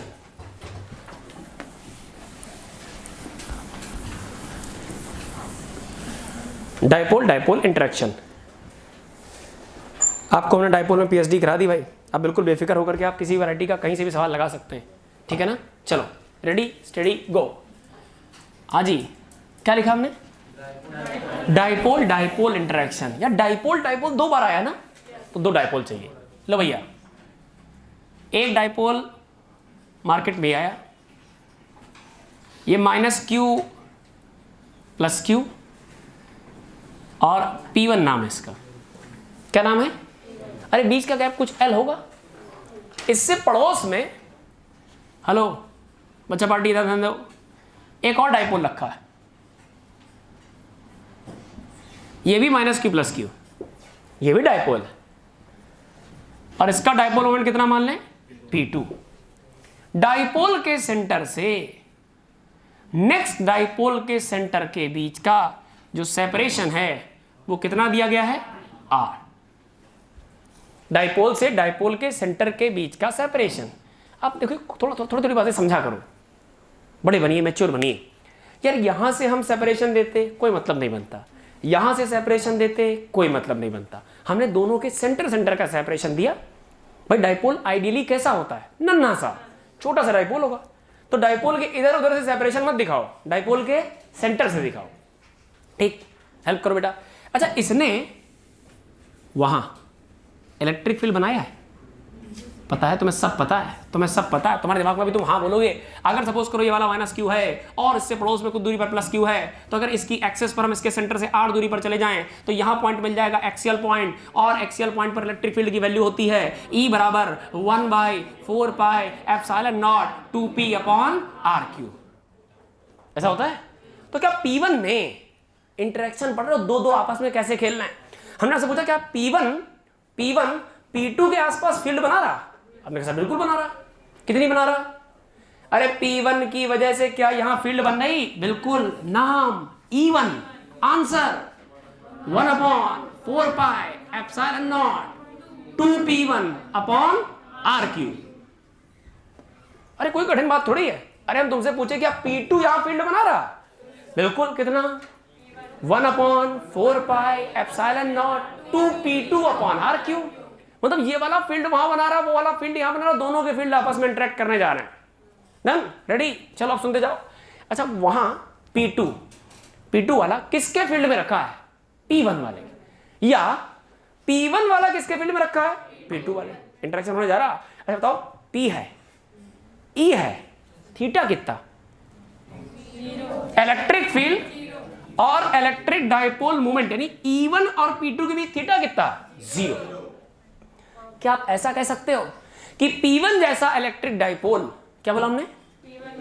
तो दोबारा बोला करो, तो फोटो तरह देख के बोला करो, क्या P1 जैसा डायपोल E1 जैसी फील्ड में रखा है? बोलो बोलो। और कोई भी डायपोल अगर फील्ड में रखा होगा उसमें एनर्जी होगी कितनी? U बराबर -P ई कॉस थीटा। इसके पास एनर्जी है, इसके पास एनर्जी है। कितनी एनर्जी है बेटा? U बराबर, अरे U का जनरल फार्मूला U बराबर माइनस का P multiply by E multiply by cos का थीटा। P कितना? इसकी बात हो रही, भूल जाओ, उसने फील्ड बना, काम खत्म कर दिया। इसकी बात करो, P कितना? अच्छा पहले माइनस लगा दे, P2। Electric field E1, cos theta, शाबाश, बेहद शानदार। Minus of P2, what is E1?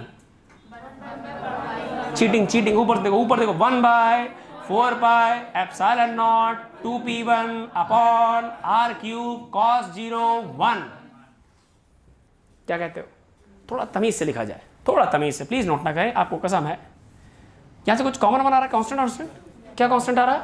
Minus of 1/4 pi epsilon not 2 times of, arrange करो बेटा, P1 multiply by P2 upon R cube. ये क्या है यार? पहचानते हो? नाम बोलो, पढ़ के बोल दो बेटा। भरोसा करते हैं कि तुम फिजिक्स में इतने ठीक ठाक हो कि सिंबल्स पहचान सकते हो। U क्या है? हाँ जी, इलेक्ट्रिकल पोटेंशियल एनर्जी। किसकी? डायपोल की। किस डायपोल की? किसके फील्ड में? जिस फील्ड की ताकत E1 की वैल्यू लिखी हुई है। अच्छा, पोटेंशियल एनर्जी, आराम सोचना, बिल्कुल फटाफट आंसर आएगा। पोटेंशियल एनर्जी डायपोल पर डिपेंड कर रही कि डायपोल्स पर डिपेंड कर रही? क्योंकि दोनों के डायपोल मोमेंट इस्तेमाल हुए। तुम्हें अगर याद होगा, अगर हम चार्ज पार्टिकल की बात करते थे, चार्ज पार्टिकल Q1, दूसरा चार्ज पार्टिकल Q2, दोनों के बीच की सेपरेशन R, दोनों के बीच लगने वाला फोर्स F बराबर 1/4 Q1 Q2 by R square. क्या Q1 आता था कि Q2 आता था? दोनों आते थे। इसी प्रकार देखिए यहां भी तो ऐसा ही है कि किसी सिस्टम ऑफ डायपोल, ये डायपोल दोनों मिलकर क्या बनाएंगे? सिस्टम। डायपोल सिस्टम बना रहे हैं। जैसे चार्ज सिस्टम, वैसे डायपोल सिस्टम। और किसी डायपोल सिस्टम की इलेक्ट्रोस्टैटिक पोटेंशियल एनर्जी होगी U बराबर minus of 1/4 pi epsilon naught 2p1 p2 upon R cube. सुनना, अगर तुम गलती से इसकी वजह से यहां फील्ड बताओ, बोलो, इसकी वजह से यहां field E2 1/4 pi epsilon not 2p2 upon R cube. अच्छा, E2 में कौन रखा होगा? P1। मल्टीप्लाई कराओ, इसके साथ सेम आंसर आएगा, सेम आंसर आएगा। तो एनर्जी P1 की है कि P2 है कि दोनों की? ये पेयर की पोटेंशियल एनर्जी है। अब जरा सुनिए, force is defined as rate of change of potential energy with respect to separation. शायद कभी पढ़ा हो, और नहीं पढ़ा तो अब आगे से पढ़ लो, याद रखो, ये बहुत काम आने वाला है। क्या लिखा हुआ पढ़ के बताओ। अरे कोई खास बात नहीं लिखी, सुनो बेटा सुनो। एक्चुअली dw का इंटीग्रेशन du बना देगा, जो कि f इंटू dr लिखा है, उसको हमने टेक्निकल भाषा में लिख दिया है f बराबर minus of du upon dr। अच्छा बताओ ये क्या है? पहचान जाओ। फोर्स, ये क्या है? ये पोटेंशियल एनर्जी। फिलहाल कौन सी चल रही? Electrostatic potential energy. इस पूरे टर्म का नाम पढ़ो, rate of change of potential energy with respect to separation R। गणित क्या कहती है? Differentiation of U with respect to R। आओ करते हैं सर, जैसा कह रहा है ऐसा कर डालो, जैसा कह वैसा करो। F बराबर minus of D by dr। U बोलो, ये U उड़ाओ, ले चलो भाई, ले चलो, आजा। Minus of 1/4 pi epsilon not, हाँ जी, 2p1 p2 upon R cube, minus, शाबाश। F बराबर, नोट नहीं करोगे, F बराबर डिफरेंशिएशन तथा इंटीग्रेशन में कांस्टेंट टर्म के साथ कोई छेड़खानी, सब बाहर खींच लो। कौन बाहर आएगा? 1 बाहर आएगा, 4 बाहर आएगा, पाई बाहर आएगा, एप्सिलॉन नॉट बाहर आएगा, 2 बाहर आएगा, p1 बाहर आएगा, p2 बाहर आएगा। आ गया? क्या बचा आपके पास? d by dr। किसका? R cube. तमीज से ऊपर ले जाओ, R की पावर -3। आइए, F बराबर 1/4 pi epsilon naught 2p1 p2, power बनेगा कॉफिशिएंट 3 दूनी 6, माइनस का 6 बन जाएगा बेटा, बोलो भाई। और पावर को रिड्यूस बाई 1, तो -3 में -1 करोगे, माइनस का 4, नीचे ले आइए, प्लस का 4, R की पावर प्लस का 4। तो F बराबर फाइनल आंसर बोलो बेटा, तमीज से बोलना 1/4 pi epsilon not 6 times of P1 P2 upon R की पावर 4। हेल्प करो, जो पहले से माइनस साइन अवेलेबल है प्लीज इसे डिस्टर्ब ना करें। नेगेटिव साइन हमेशा, हाँ बोलो, किसी के दिमाग में है आइडिया? शाबाश बोलो, किसी के दिमाग में आइडिया है? What negative sign indicates?